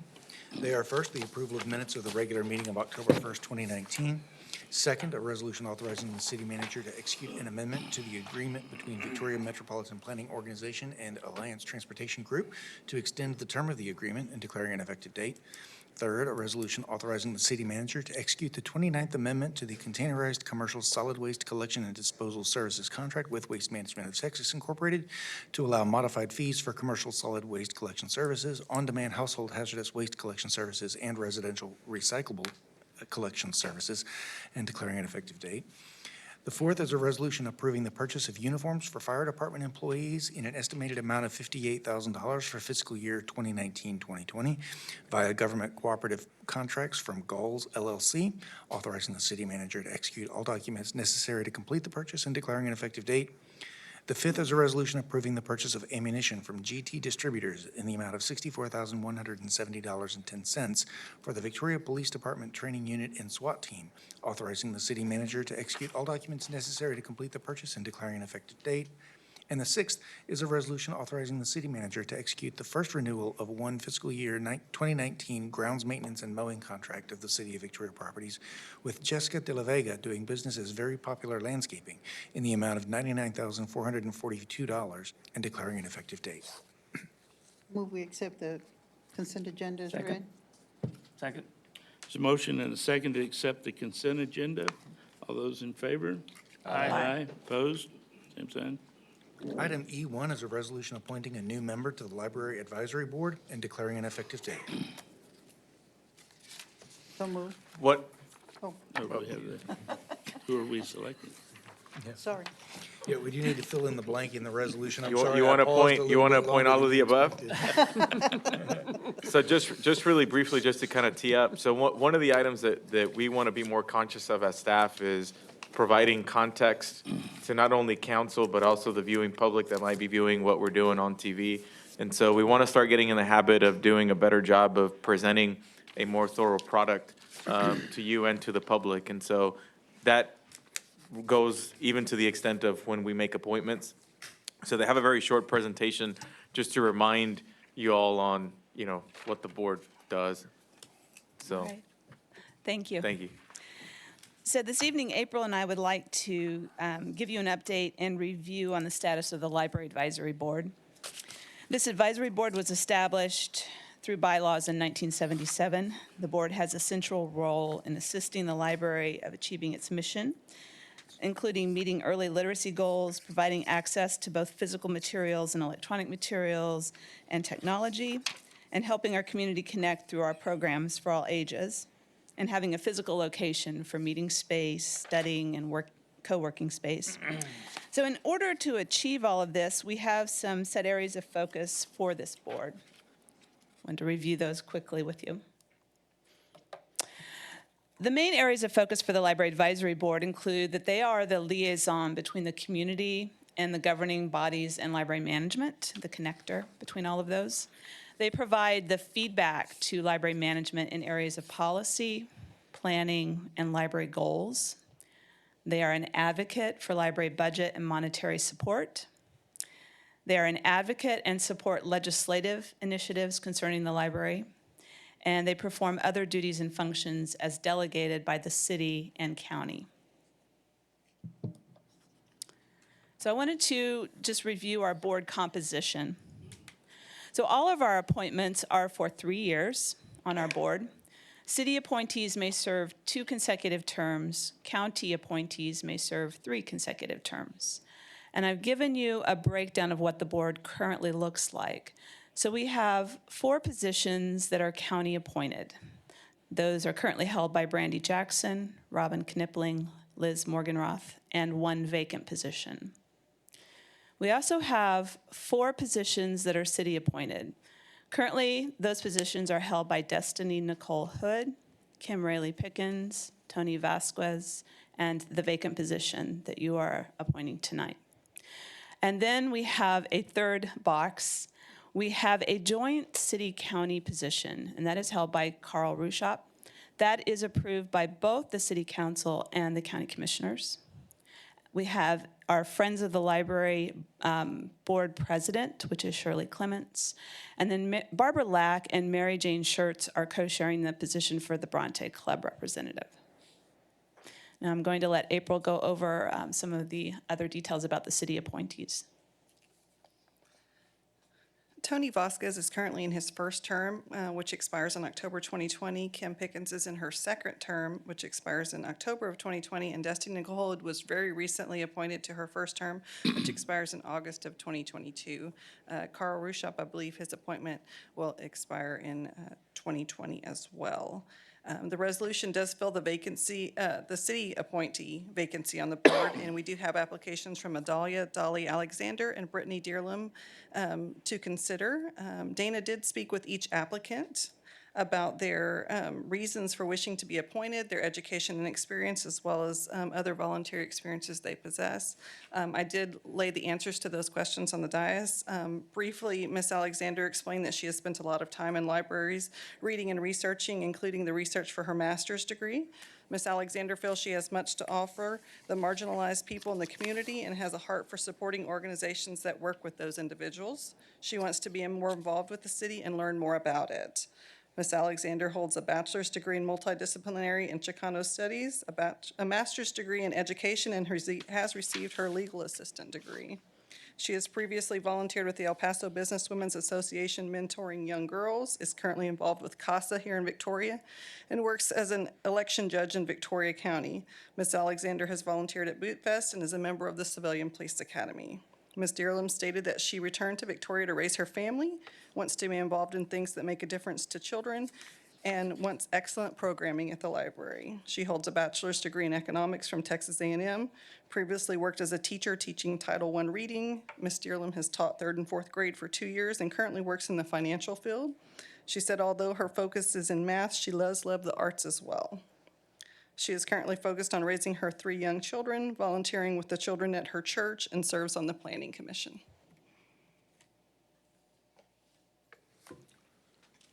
Are they here? Ms. Alexander is present. Okay, I can say something also.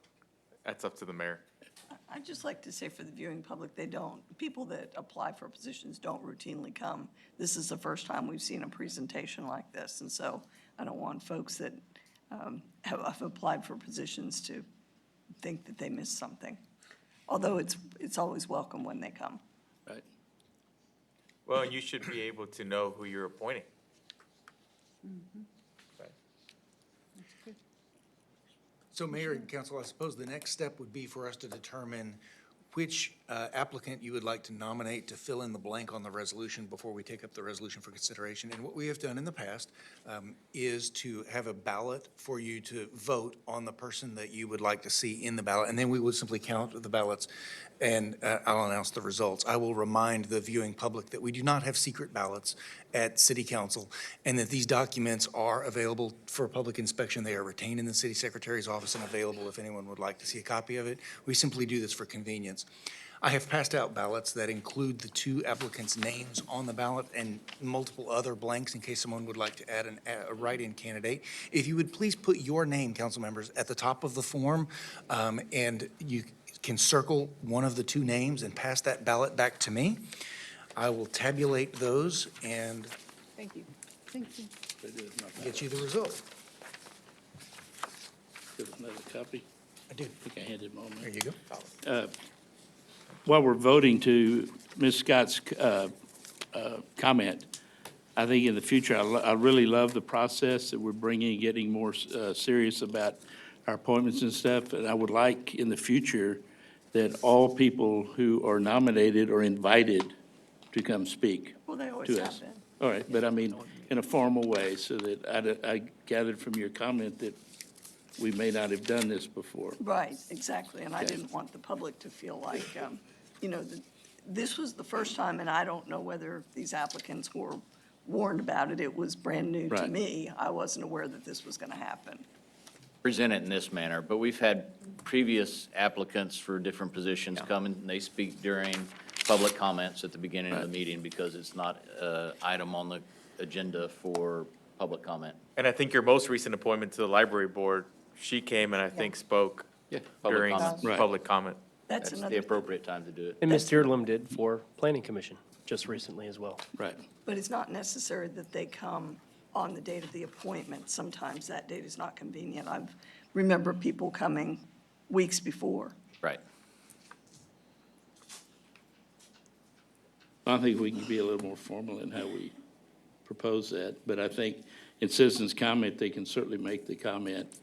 We ask anybody that speaks to that to do so for any item, so I don't want to slight Ms. Alexander. I applaud that you're here tonight, and if you wish to stand, I would be glad for you to stand since you are here.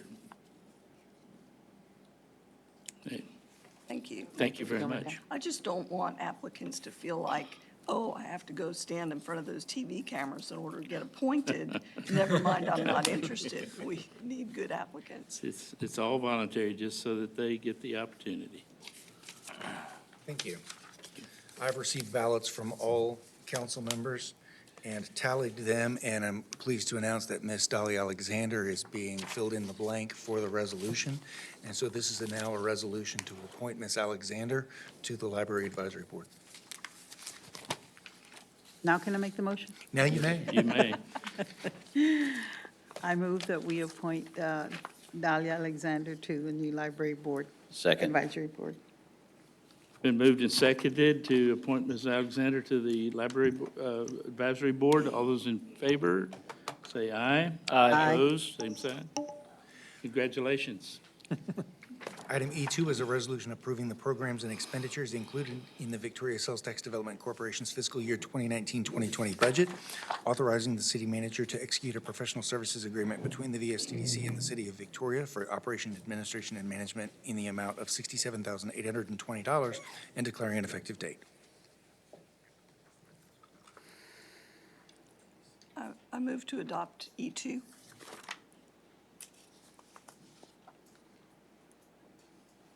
I'll second. The motion is second to adopt item E2. Is there any discussion on this matter? I think we're going to hear a presentation. Yes, on September 23rd, we had made a presentation to the Victoria Sales Tax Development Corporation Board.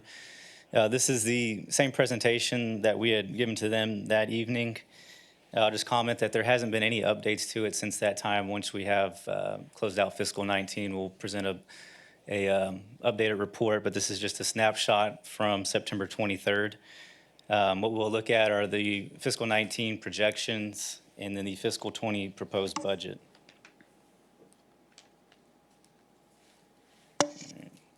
Starting with the fiscal 19 budget, or proposed projected actuals, we had anticipated in the original budget a beginning fund balance for fiscal 19 of just under $2.6 million. Our actual audited beginning fund balance was a little over $3 million for a difference of $430,000, which was made up of a combination of sales tax and interest income coming over our projections, as well as a cost savings on the Nursery Drive projects by combining the Phase 1 and 2 into one project. The revenues that we had budgeted for fiscal 19 were $8.5 million. The projected actual is at $9,164,000 for a difference of $660,000. This is made up again of projections in our sales tax and interest income over budget, as well as some savings on projects that were completed during the year and some additional interest income earned from sales tax funds that were in the city's construction funds. Looking at the expense side of it, we had budgeted just under $8 million. Our projected actual are $7,146,000 for a difference of $835,000. This was due to, on the current year projects, Wanlin coming in under budget of $114,000 and canceling the North Street Phase 1 project that was $1.1 million. For the prior year projects, we had Red River and Crestwood Phase 1, which we amended the budget during the year for around $530,000. And then the completion of Tower Number 5 pump station had come in under contract about $135,000. So for the end of fiscal 19, originally we had budgeted $3.1 million. Our projected actual is $5,030,000 for a difference of $1.9 million. Moving on to the fiscal 20 budget, so our projected beginning fund balance that we just looked at of $5,030,000. Our fiscal 20 projected revenues, our sales tax revenue, we're projecting to remain flat at prior year's budgeted amount just due to recent trends. And then interest income of $250,000 for total revenue of $8.5 million. That gives total funds available for sales tax projects for fiscal 20 at $13,585,000. The projects that were approved at the sales tax meeting include the following. Here we have Vine Street for 1.3, Crestwood Drive Phase 3, which would be the final phase of the Crestwood Drive projects at $3.4 million. The Downtown Business District Overlay Phase 3 of $1.8 million. The ASR Phase 3 assessment of $200,000 and the US 59 Water and Sewer Extension Project of $651,000, which is the first of two payments in that same amount. So you'll see another $651 in fiscal 21 if we move forward with those projects. And if you want any more information on them, we do have the slides we presented on these individual projects themselves that we can look at if you wish. Looking at the administrative and maintenance costs, VDC programs, that's the work VDC does under contract for Sales Tax Corporation, $394,000. The retail coach at $30,000. Under the administrative and engineering fees, these are the contracts with the city. We have the $300,000 for the work that the city's engineering and finance staff does and then legal staff does in regards to the projects approved by the Sales Tax Board. On top of that, we have an additional $67,000, which is going towards funding the new Assistant City Manager's position and the work they'll be doing on, for economic development on behalf of the Sales Tax Board. Then we have the various mowing contracts and then the sales tax analysis and reporting system. Those are the reports we get in order to do our monthly analysis reports whenever we get the sales tax collections each month. So that brings our total proposed expenditures to just under $8.4 million. And to recap, again, we had a beginning fund balance of $5,030,000, proposed revenues of $8.5 million, proposed expenses of $8.4 million, leaving us an anticipated ending fund balance for fiscal 20 of $5,185,000. Are there any questions on this? I do. I don't recall in the Sales Tax Development Board meeting that we've actually approved contracts with VEDC. We haven't, and we typically don't at this stage. So, but we're saying we're okay with the increased expenditure for VEDC at this level. So for those that aren't part of the Sales Tax Development Corporation, the VDC budget that was submitted for fiscal year 20 did increase their contribution by $10,000 from $384,000 to $394,000, predominantly for a number of reasons. One, they're seeing a slight decrease in the revenue from the private sector. And then second, they're proceeding with buying some new software that might help all of us get a better sense of economic impact data whenever we're considering projects. And so the couple of those two together, their I guess request was for an additional $10,000. We had a conversation with the Sales Tax Development Corporation Board, which the board supported the proposed budget, but there was conversations about reevaluating the agreement between the Sales Tax Development Corporation and the VEDC. And I think that's where you're headed with your question / comment. Historically, my understanding is that the way that it's worked is that we go through the budget process, and then at some point in the fall, we bring forward the VEDC agreement. None of these funds actually get dispersed until January, and so it gives us some time over the next couple of months, if we wanted to work on that agreement.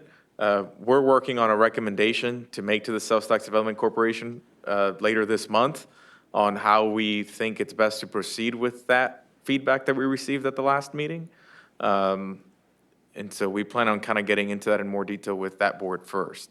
So what it is in that VEDC contract with Sales Tax Development Corporation Board, there are no deliverables besides a quarterly report or monthly report that says the contacts and stuff, but no how many jobs were created in a rolling 5-year average or anything like that, or however you want to measure anything. There's nothing to measure performance.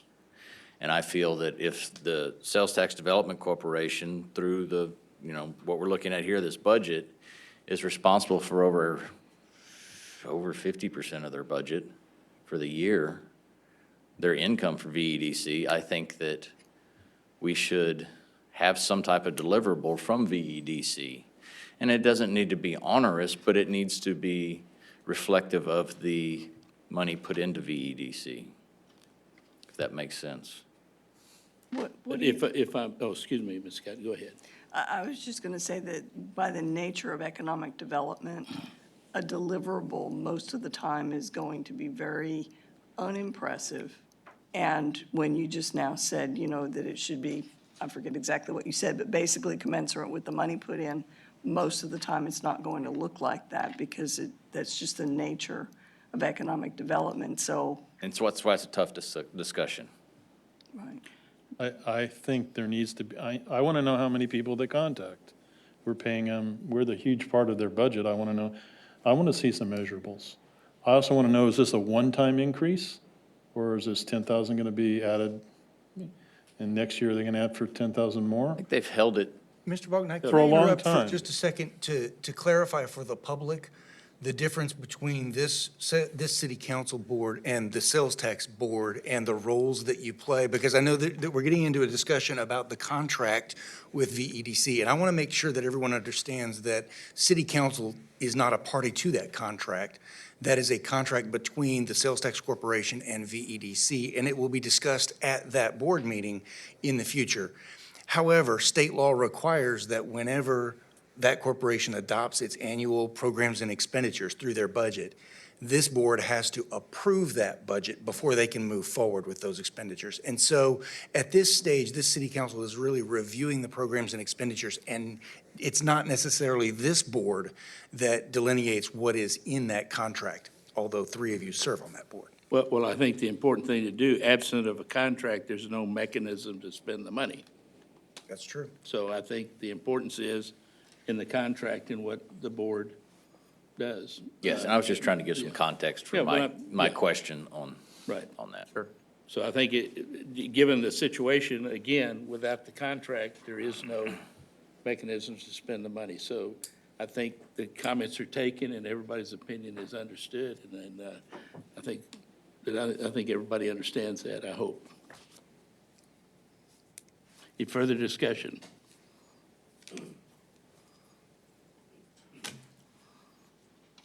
There's been a motion and a second? Yes, there has. Okay, so then I will ask for the vote. All those in favor of the motion, say aye. Aye. Opposed, same sign. And let the record reflect that Councilmember Solis stepped out of the room momentarily and did not vote on that resolution. Item E3 is a resolution authorizing the city manager or a designee to determine the most advantageous method of procurement in awarding city contracts by utilizing any of the methods allowed under state law and declaring an effective date. We have go for it. Okay, all right. So good evening, Mayor and Council. Philip McGill here is our purchasing manager, and we're going to give a presentation on procurement methods available to the city for construction contracts.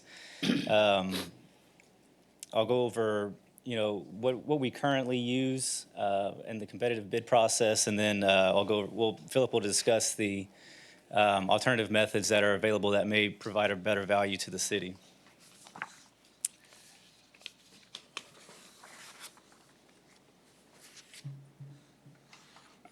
So just a little history on why we're here making this presentation tonight. At the May 21st council meeting, during the discussion of the Crestwood Phase 1 reconstruction project contract, there was some discussion on whether or not we could consider additional criteria to cost in awarding these contracts. Since the difference between the lowest bidder and the highest bidder was around 8 months, but the contract price was only a difference of $80,000, which compared to the $4 million price, it may have been, you can argue that it'd be worth spending the additional money to complete the project 8 months sooner. So the reason we couldn't consider days in the award of the contract is due to the law that we've been following in doing our invitation to bid, which falls under Local Government Code Chapter 252. This requires on construction projects for streets that we must award the contract to the lowest responsible bidder. And the only criteria that can be used in determining the lowest responsible bidder is the cost and safety record of the contractor. So we did some research, and we found that there are alternative methods under Chapter 2269 of the Government Code that provide for more flexibility and options for procurement of construction contracts. In this chapter, there's additional criteria for determining lowest responsible bidder, which we'll discuss here in a moment. And essentially, all the methods in this chapter allow us to award the contract based on best value. So with that, I'll turn it over to Philip, who will discuss the alternative methods in Chapter 2269. Thank you. Good evening.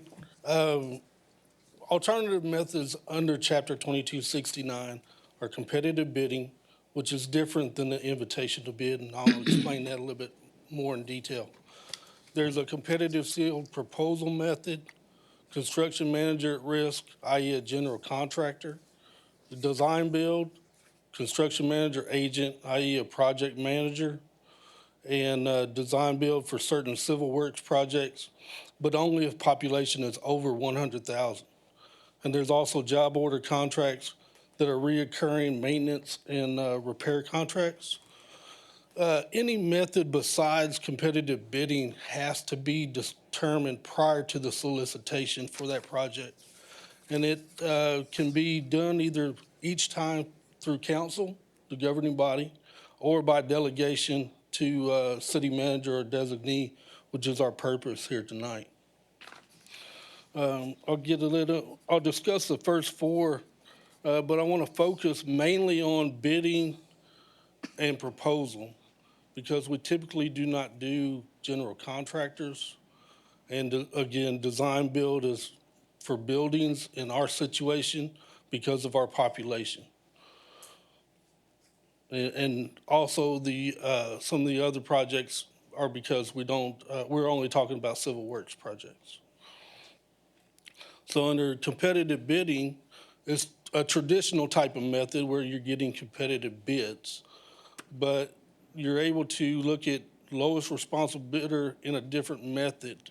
You can look at their price, which is the ultimate deciding factor, but you can also look at their experience, their reputation, quality of work, safety record again, any proposed personnel that will be part of the project, and any other relevant factors that you put in the solicitation.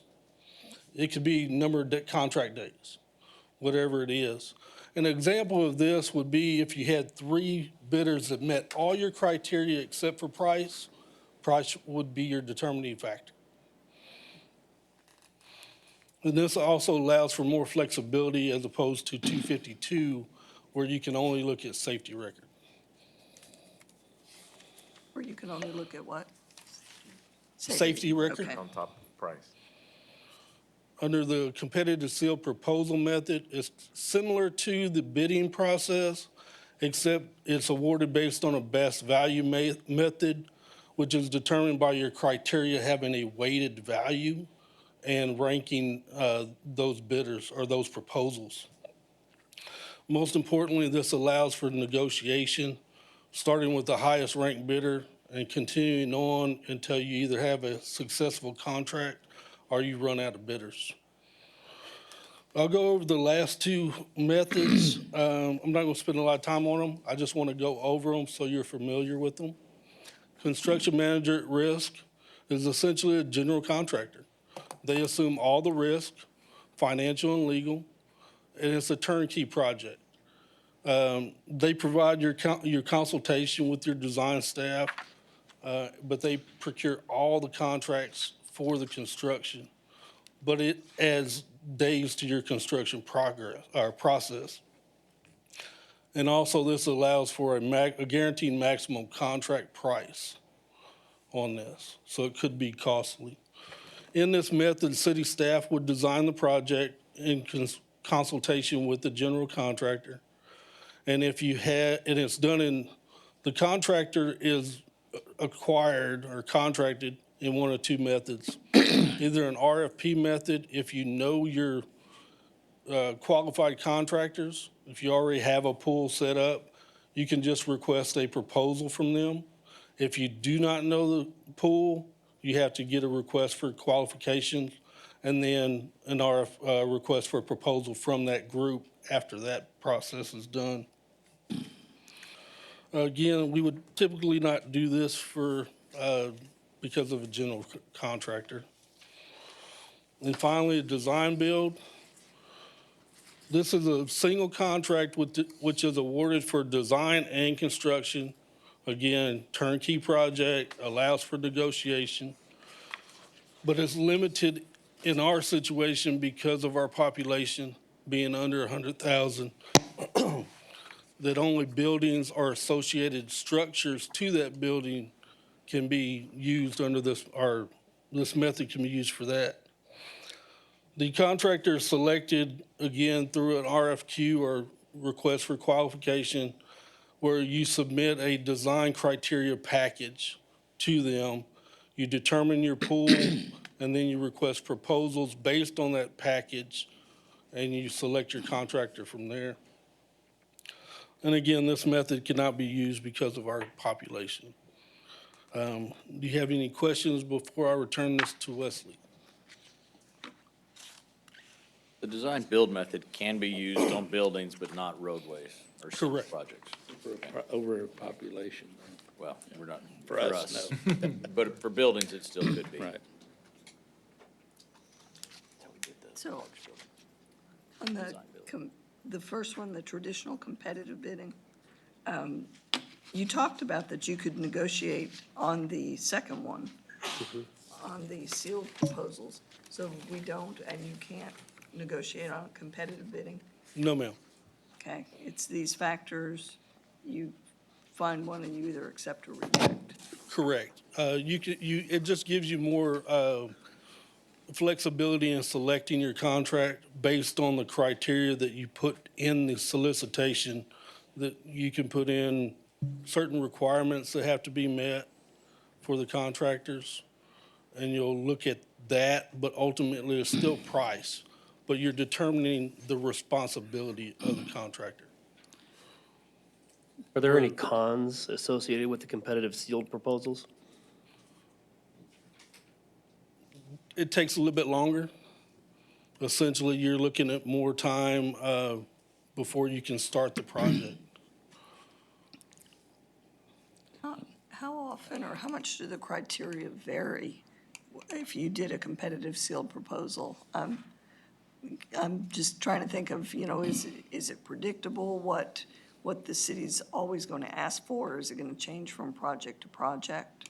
It could change project to project, but it's ultimately going to be what you feel is more valuable to you. Is it their experience or the number of days or whatever you put in there as your evaluation criteria? You have to assign a value to that can be scored.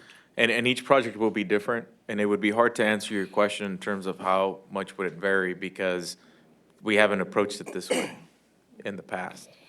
And so time will tell to how diverse we actually make them. It's really rather, the thing about a competitive seal proposal is the negotiation factor is rather broad. I mean, it's incredibly broad into what you can negotiate as opposed to a competitive bid. If you start changing scope and everything after you've bid a competitive bid, you're very limited, extremely limited in what you can do. Under a competitive seal proposal, you can change scope, you can change various things in your negotiation process with each ranked competitor that is given a proposal. And it gives you incredible latitude, and you set up the criteria that you analyze it to, and the whole deal is, once you establish that criteria, you stick to it through your selection process. I don't know, are we in discussion yet, or? No. We'll get to the recommendation here in Yeah. 2 seconds. Are there any other questions? I'll turn this back over to Wesley.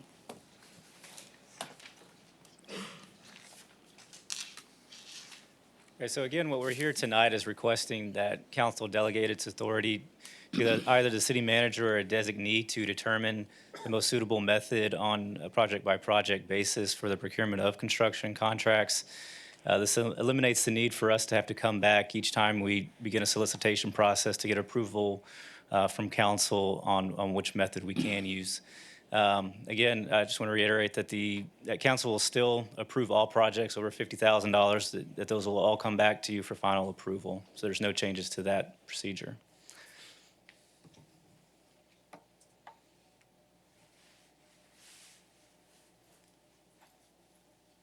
I'll make a motion, we approve item E4, or E3. Sorry. Been moved, do I hear a second? It's been moved and seconded, accept item E3. Now we can open to discussion.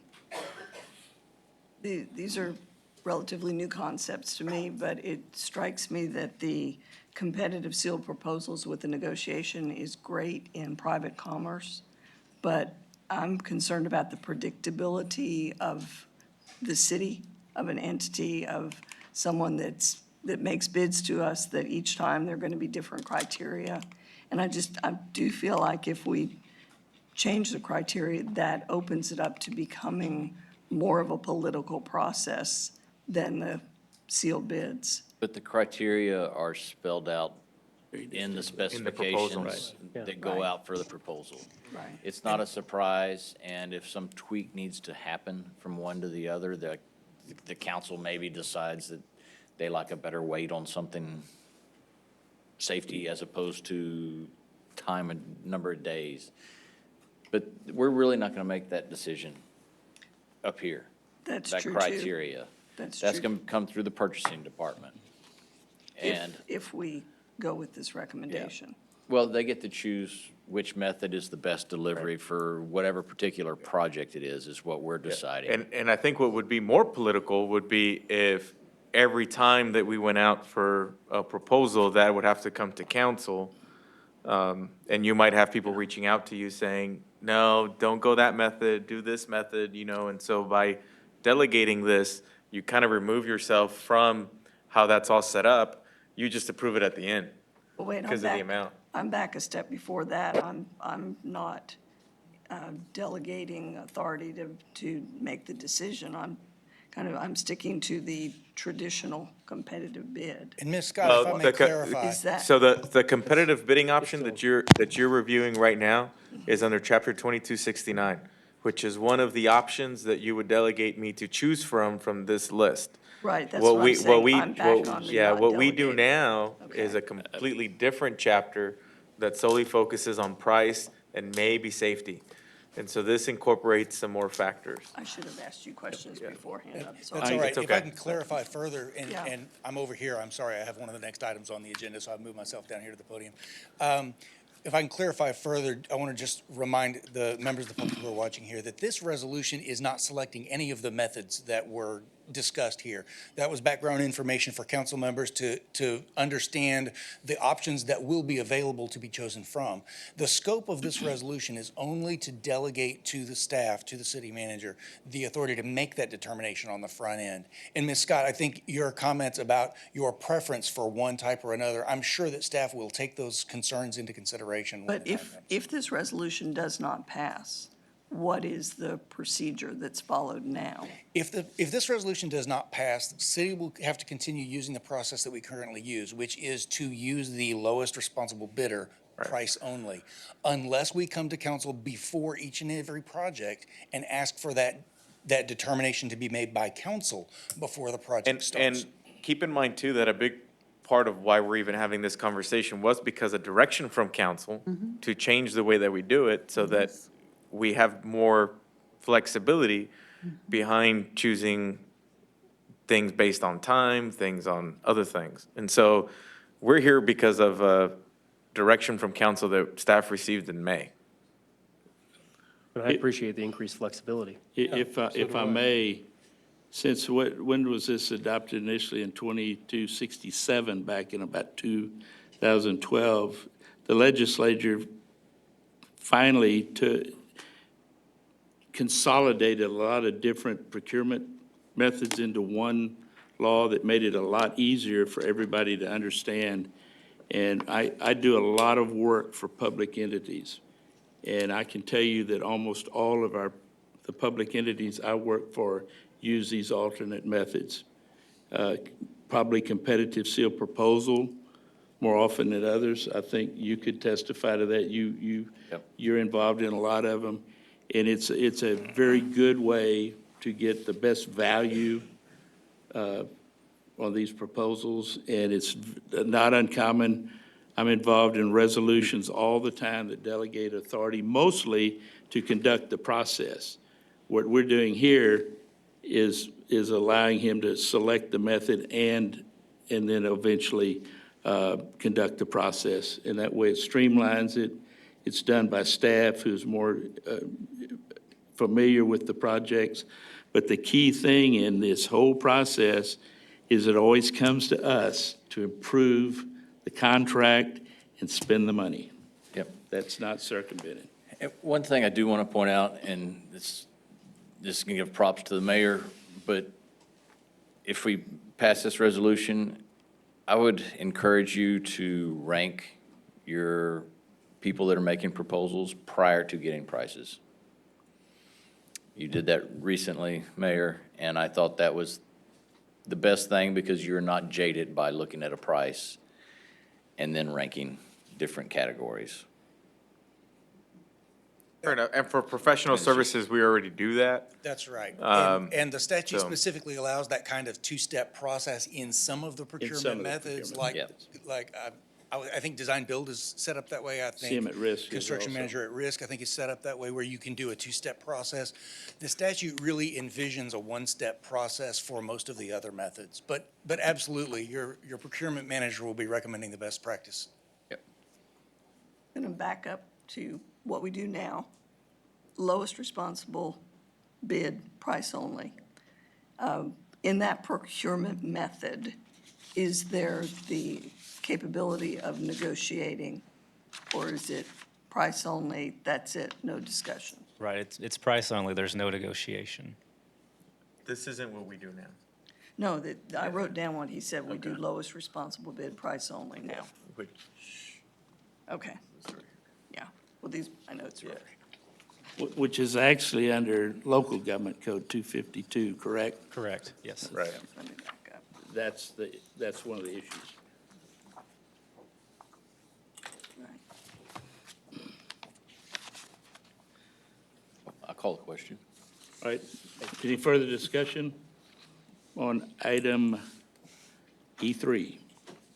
Hearing none, I'll call for the vote. All those in favor of approving item E3, say aye. Aye. Opposed, same sign. Motion passes. Hey, great job, guys. Thanks for wearing suits. We're gonna change the dress code every day, yeah. Item E4 is a resolution authorizing the city manager to execute all documents necessary for the transfer of ownership of one pumper truck and one expired firefighting equipment that may no longer be used by the Victoria Fire Department to the Texas A&M Forest Services Helping Hands Program and declaring an effective date. So move. Second. Been a motion and second to approve item E4.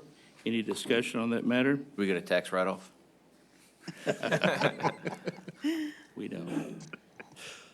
Any further discussion on that? I'd like Chief Chief Fox just Chief, to describe okay. it a little bit and let everybody know what we're doing with this. Absolutely. Good evening, Mayor, members of council. Yes, we are donating, or the proposal is to donate a fire apparatus through the Texas Forest Service Helping Hands program to the Bloomington Volunteer Fire Department. This is a great opportunity for Bloomington. They're very excited about it, very appreciative of the opportunity.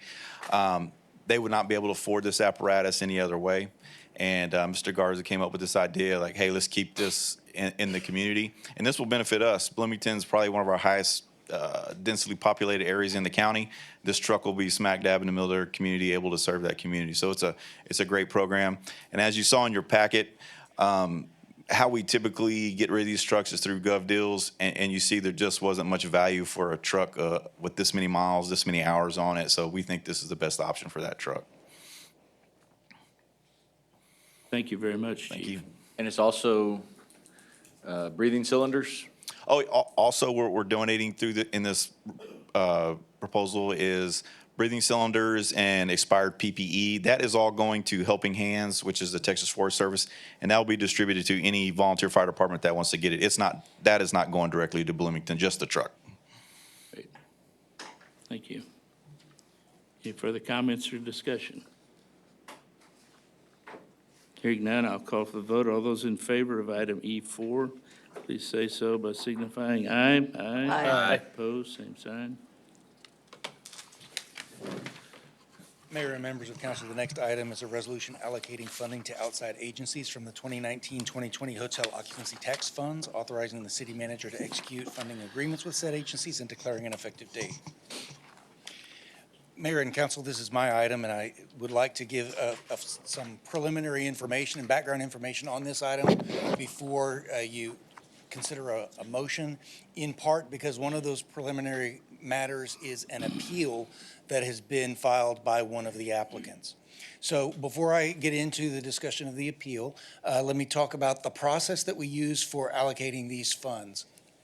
Back in, I believe it was June or July, City Council recommended that we put $135,000 into this program, and we allow outside agencies to apply for that funding, whether those agencies be for-profit or nonprofit, whether those agencies be working within the arts, working on sports programs, or whether they be doing historical preservation or any of the other programs that are available under the tax code for this funding.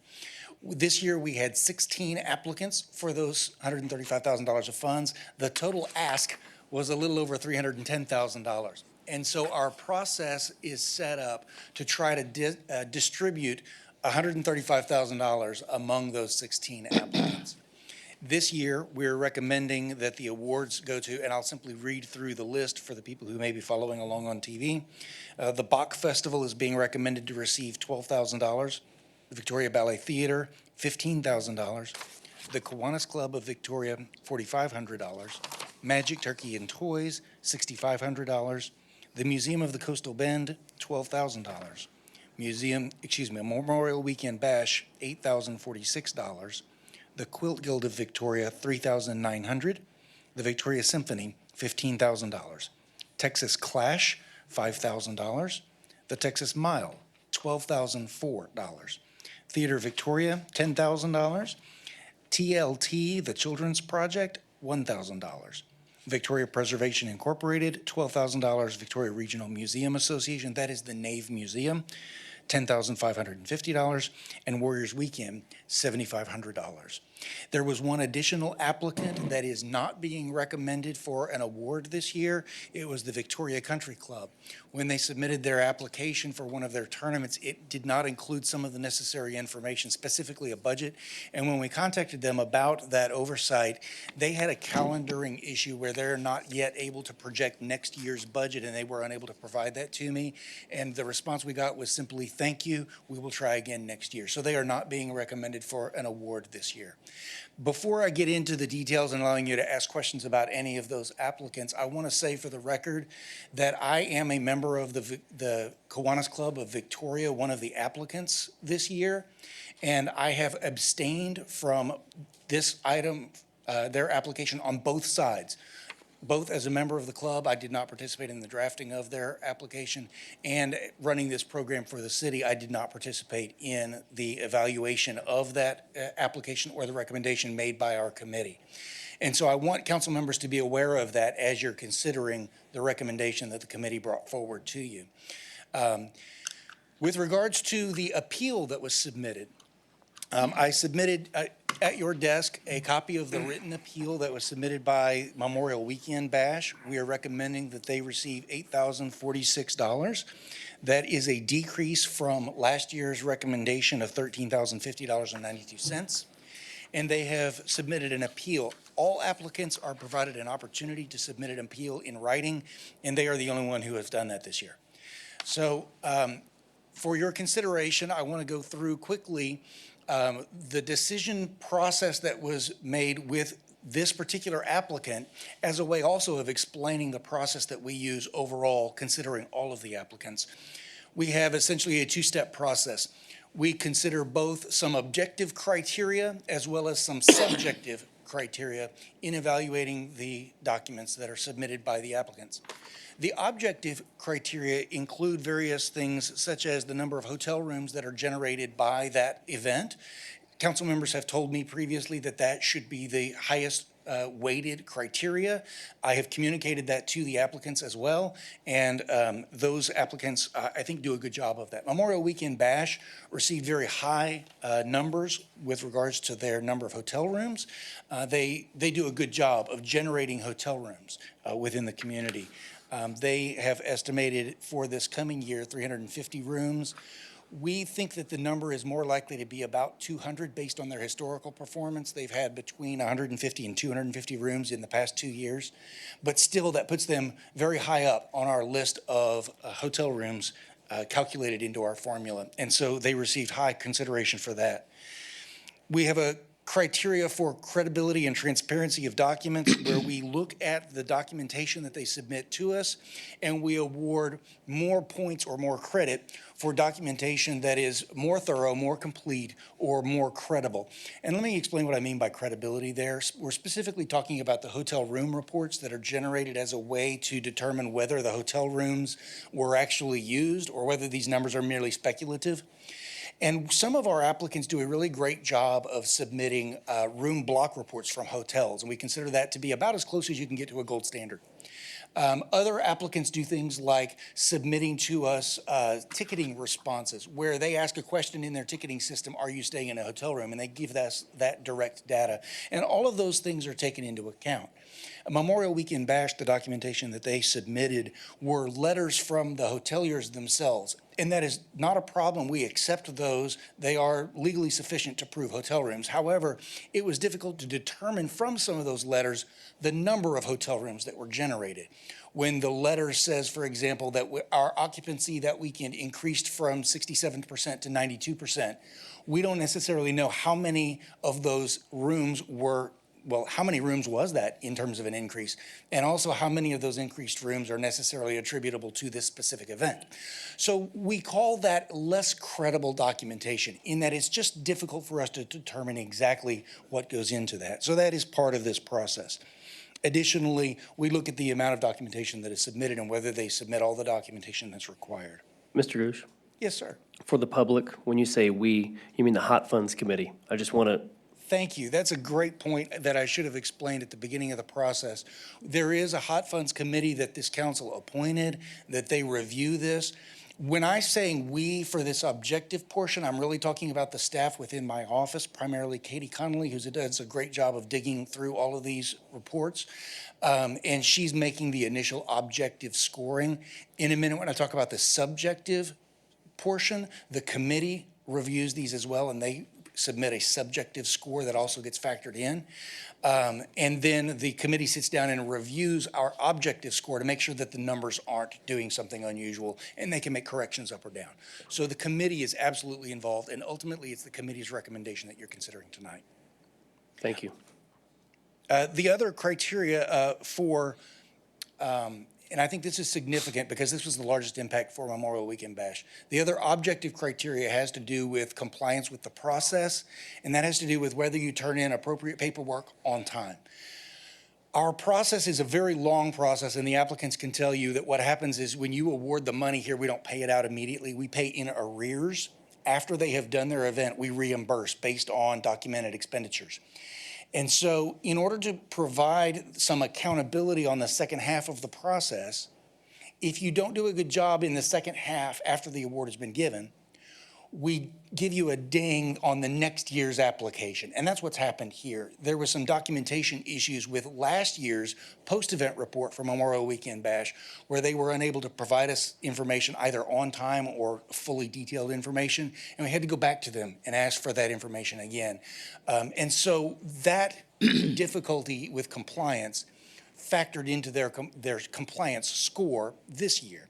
And that is the biggest factor in reducing their award this year. After all of that objective score is done, thank you, Doctor, there is a subjective evaluation that is done as well by the committee. And the Memorial Weekend Bash's subjective score was right about the average mark of all of our applicants. He was slightly below average, but not enough to make a significant difference. They were essentially an average applicant. When those objective scores and subjective scores are considered together, the recommendation from the committee is $8,046, which is slightly below the average award this year. If you look at the average number that was awarded per applicant, that would have been $8,437.50. So the recommendation on this award actually aligns up pretty well with the subjective and objective scores of being slightly below average. I'm happy to answer any questions you may have about that process. Am I correct in my understanding that you actually provide a training session at some point where these applicants can come in and you give a presentation on about what's expected, what the paperwork is, requirements are? Yes, sir. You're Is that probably correct? remembering me describe that from the evening that you allocated the funds. I offer 2 training sessions every year where I invite all of the prior applicants, anybody who we know is interested in applying for the funds, and we also publish it on our website. Those dates this year were on July 24th and August 6th, and we do invite all of them. We talk about the process, things that may have changed this year, the type of documentation that's going to be provided, and I try to provide some helpful hints about how to make sure that their application can maximize the potential for their award. And you go over the type of documentation that's needed and Yes, so forth. absolutely. Every year, we get a question about what type of hotel documentation do you require or do you want? And we talk about that pretty much every information session. I have a question. Sure. You said that the documentation that they turn in for the beds, the heads and beds, comes from the hotels themselves? Yes. Okay, so what's different from them and the other applicants? If Absolutely. the hotels always use that same letter or that same way of documenting how many heads were in beds, then how can you penalize this particular group and not the other if they're all going to the same hotels? Because, I mean, they can't go to hotels out of town. They got to use the same ones here. So that doesn't make sense to me. So can you explain that? I can, absolutely. If they were the same between all of the applicants or from year to year, I would agree with you, and we would not penalize anyone for that. But let me explain the difference between a room block report that our hotels generate versus these letters that I've already described that merely seem to describe trends in hotel rooms. A room block report is generated by the hotel whenever the applicant or the organizer of an event reserves hotel rooms within that hotel. And that room block report will actually tell us exactly how many hotel rooms were used in that hotel on that specific day for that specific event. The hoteliers go through an interview process. I don't know if you've ever noticed when you check into a hotel, they always ask, what brings you to town today? They're being polite, but they're not just being polite. They're also following a script. And when you tell them you are coming into town for a specific event, they input that information into their hotel tracking system. And that's what allows them to generate the hotel booking reports that we get from some of our applicants saying very specifically, there were 13 hotel rooms generated at this hotel for this event this year. That is a much more specific piece of information than we're getting from some others. Well, could it be that maybe they're asking for the wrong report? Because if everybody gets asked what brings you to town, then everybody should have captured that information as soon as they, booked a room or they, checked in somebody. So, I mean, I don't understand how you can get two different reports from the same hotel, one that tells you exactly and the other one is very vague. Yes, ma'am. And that is why we give more points, more credit to the form that is generated that actually has more specific information in it. Because in that information session that we go over with the applicants, we describe the various different methods that you can use.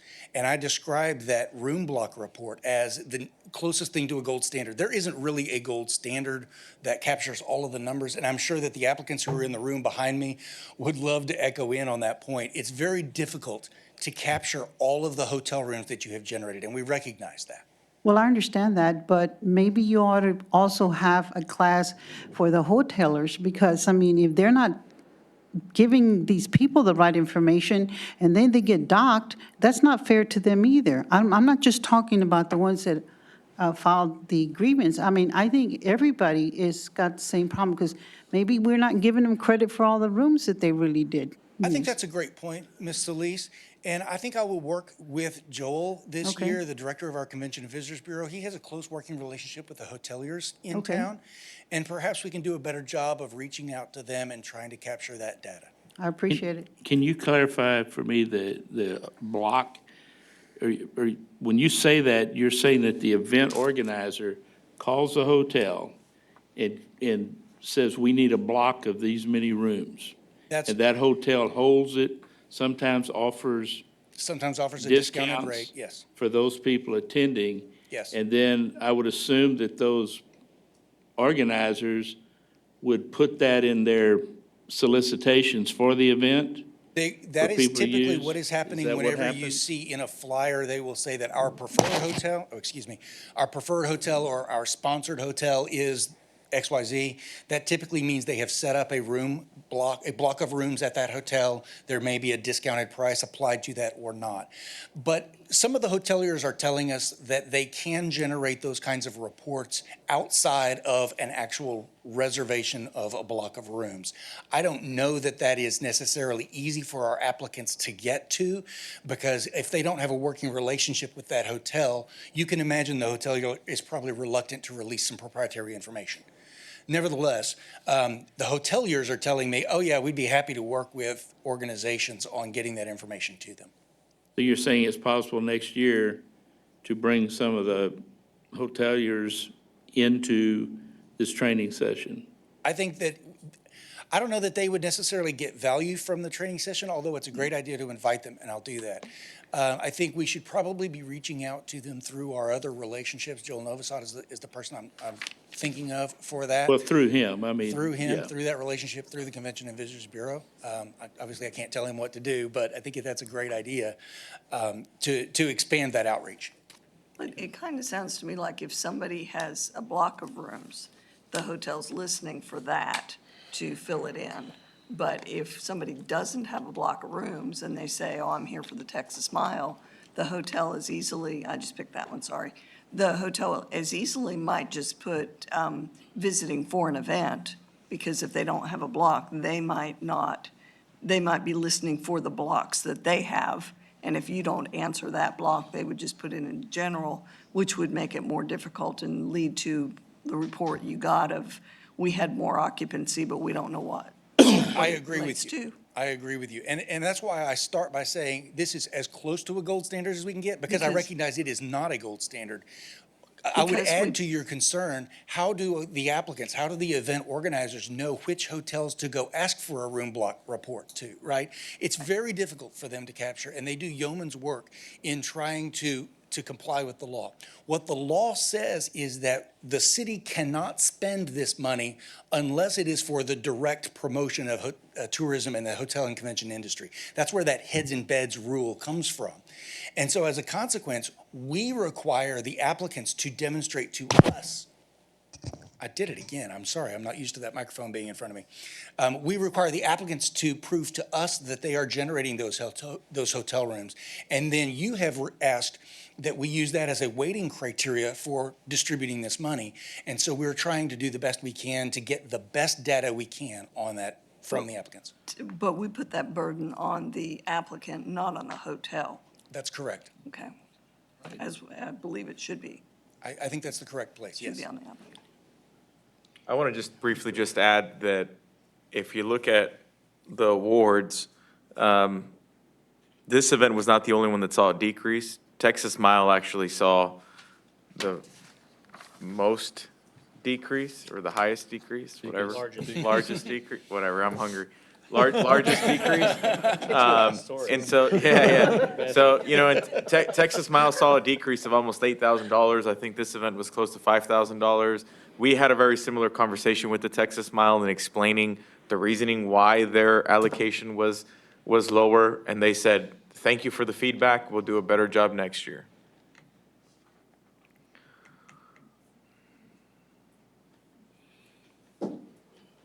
But at least we hit on one of the major issues that is making this so hard for them to keep track of the heads and beds. Yes.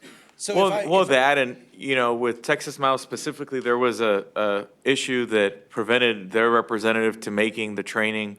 And so, we can offer these opportunities for the different parties to come and learn about what we're looking for, but sometimes they choose not to participate.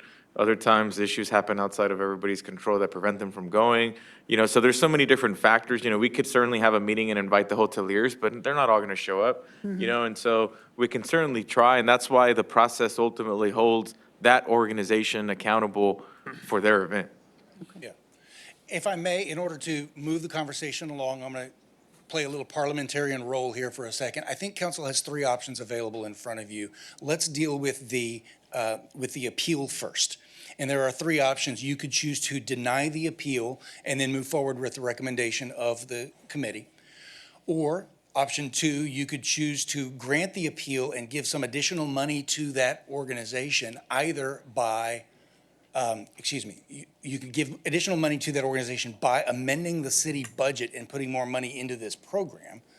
Or option three would be to give some additional money to this organization to grant their appeal and to take that money from the other applicants who have received an award in order to make sure that the total amount is still $135,000. Like taking the money from your club? No, I'm just kidding. If that's where you choose, I'm Move that we abstaining from deny that the discussion. appeal. Second.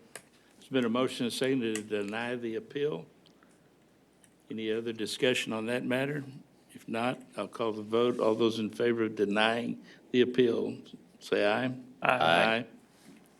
With that Opposed, same denial of sign. the appeal, we do You not. have an opposed? One Mayor? opposed. One opposed. I make a motion that we approve item E5 as presented. I second the motion. We have a motion to approve item E5. Any further discussion? I would like to thank the committee members. They do great work. It takes the burden off of us up here, and it's greatly appreciated, year in and year out. It's a tough job. I is can very tell you, I tough. was visiting Mr. Gush at one point, and he was showing me the spreadsheet of everything that's considered, and I'm telling you, there's a lot of work in it. And, you know, I think we do the best job we can, and I think we're already discussing ways to improve our communication with the groups, and that's what we need to always continue to do to try to improve, because ultimately, we do want to give this money away. Yeah, absolutely. I would like to- to second that commendation to the committee members who spend their personal time reviewing these applications and making a recommendation. You can imagine that anytime you're taking $310,000 worth of requests and awarding less than half of that, that it can be difficult. But I also want to give a commendation to our applicants, the people who are actually doing these events and generating hotel rooms within our city. They're doing great work within the community, and they're doing a great job working with my department on this process as well. I really have to say, those information sessions are very cordial. They're very helpful, both to my staff and, I hope, to the applicants themselves. And this process has always worked very well. All right, having said, any further discussion? Hearing none, I'll call for the vote. All those in favor of item E5, say so. Aye. Aye. Opposed? Thank you, Mayor and members of council. This will just take a few minutes, I promise. I can make it quicker than that. Yeah. Darrell? All right, we saved it for the end for a reason. Just kidding. So, Thomas, do you need to announce it, or can I just start? Oh, Start. yeah. City manager's report, go for it. So this is based off our contract with Republic Services. They operate our landfill annually. By contract, they're allowed to ask for a rate increase, and they have this year a rate increase of 2.21%. I would, don't want to be remiss not to remind council that we do have the ability still 2 more times in 2017-18. We have the option to pass up rate increases due to a lease that we signed with them back in the past. We have used one of those in 17-18. We save those for the larger rate increases that may come. 2.21% is not what we consider a large rate increase. So what that does is it takes our landfill rate from $31.20 to $31.99 at about 79-cent increase. That's for in-city waste, so that's what my department pays when we go dump. Contractors, third party, that are not part of the city, they'll see a 3% rate increase, and their rate will go up $1.57 from $52.41 per ton to $53.98 per ton. And that will start November 1st. And I'll answer any questions.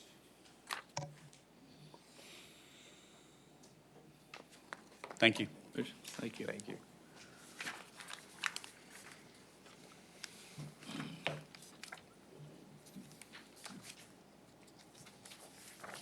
Could we announce what this is? Because people are watching, they don't. Sure, see the well, they are agenda. seeing that. Oh, okay. So, really briefly, so this next item is, we're bringing forward to council to talk about the EMS fee schedule.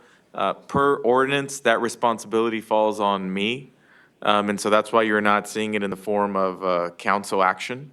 But obviously, we want to make sure that you're included in that conversation, and so that's why it's part of the city manager's report. Good evening, Mayor and members of council. Once again, as Mr. Garza said, we just want to brief you on this, give you an opportunity for feedback on our recommended changes to the EMS fee schedule. And also, we're adding a charity care policy, and we'll talk a little bit about that as well. And, the question we always like to ask, especially when we're increasing fees, is why? And the main reason is we haven't adjusted our EMS fees since 2014. And in that time, we've seen payroll costs go up by 6%. The cost of purchase of ambulance has gone up by 25%, and the basic medical supply has increased by 35%. And quite frankly, the Victoria Fire Department EMS system is providing a much higher level of care in 2019 than it did in 2014. Our whole blood program that we just kicked off today, tactical paramedicine, CO2 monitoring, just to name a few things that we're doing, enhance our level of service that we're providing to the customers. Our recommended rate structure, you can see there on the right compared to our current rate structure. With this rate change, we're seeing a 24% increase in our advanced life support transport. It goes from $889 it goes to little over $1,500. And ALS transports make up about 62% of our transport volume. And our BLS, which is basic life support, make up a 17% increase in that cost. And with that said, we're looking at our total billable charges going up anywhere from 15 to 20%. With our new average rate, billable charge rate at $1,022. If you got any questions at any point, please stop me at any time. I just have one little question. Yes, ma'am. What is the difference between advanced life support and basic life support? I'm going to defer that to Mr. De La Garza to see what he remembers. No, I'm just kidding. I should have just asked him. I'm sorry. Just kidding. Advanced life support, advanced procedures, medications, cardiac monitoring, advanced airway, different things like that. Basic life support is basically bandaging, splinting, that type of thing. There's not an advanced care provided. Okay. Did I get that right, Mr. De La Garza? Sir? TNT. Transport, treatment, no transport. Okay. We go on scene, we treat somebody for a busted nose or something, they don't want to ride to the hospital, we still charge them for that. Quick question that has to do with this in a roundabout way. Yes, sir. Insurance reimbursements. Insurance Are they up or reimbursement. down? Insurance reimbursements, kind of hard tracking you here. You mean in terms of just payment? Yes. I think he means just payment-wise. The insurance Because reimbursement for a call. these fees predominantly are passed Yeah. on to insurance companies. And so your Exactly. question is, are they paying them? Right. Correct. Private insurance companies pay at a much higher rate than Medicare, Medicaid, or the non-insured customer. Does that answer your question?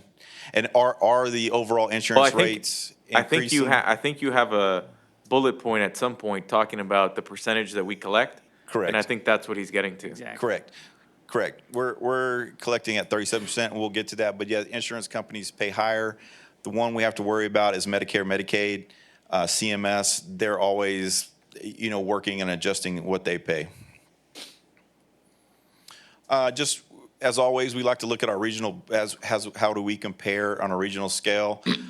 We always want to be mindful of our customers and what we're providing, what costs we're passing to them.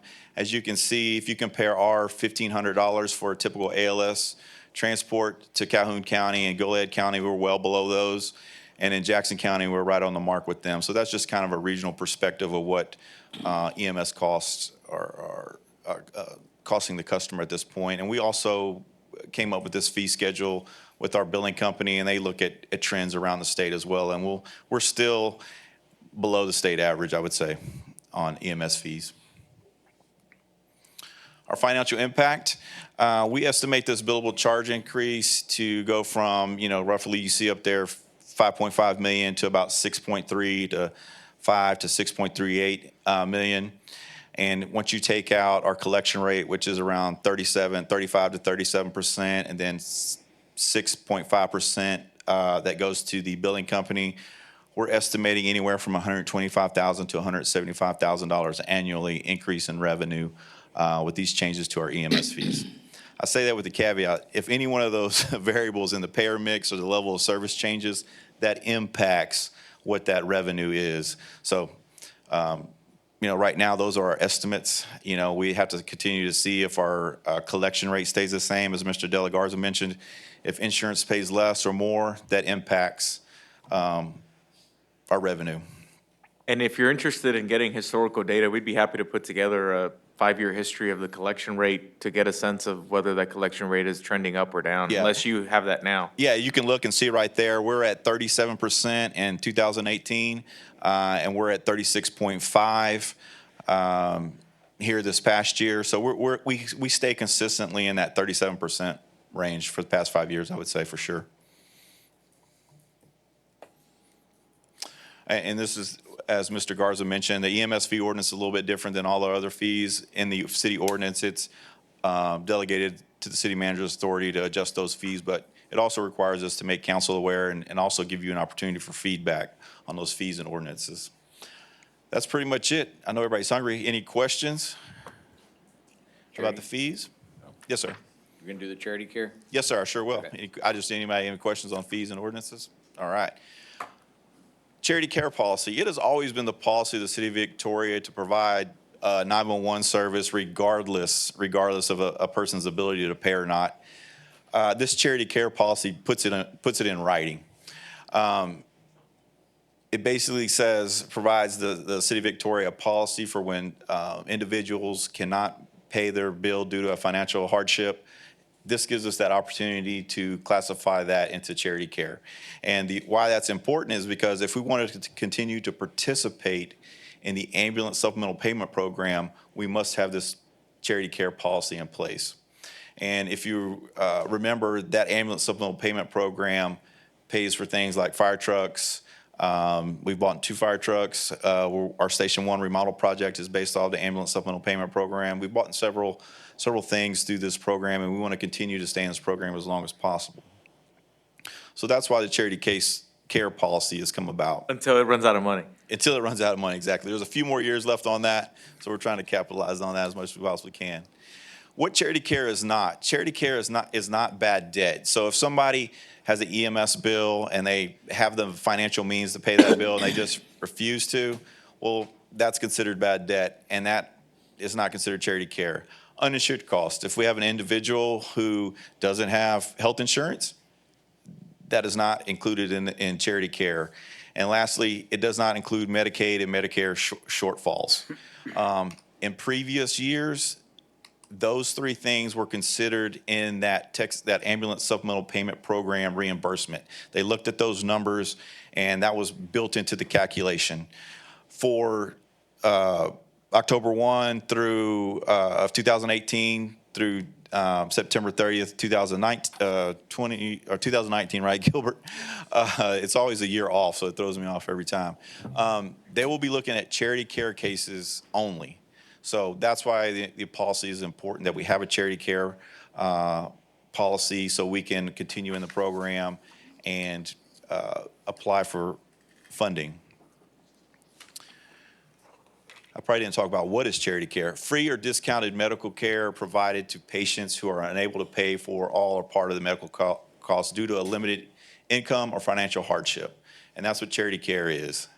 And this policy helps us define that in 3 specific ways. And you say, well, how does somebody get charity care? The first way is that our billing company will reach out to the individual, the customer, and they will determine where they fit on the federal poverty level.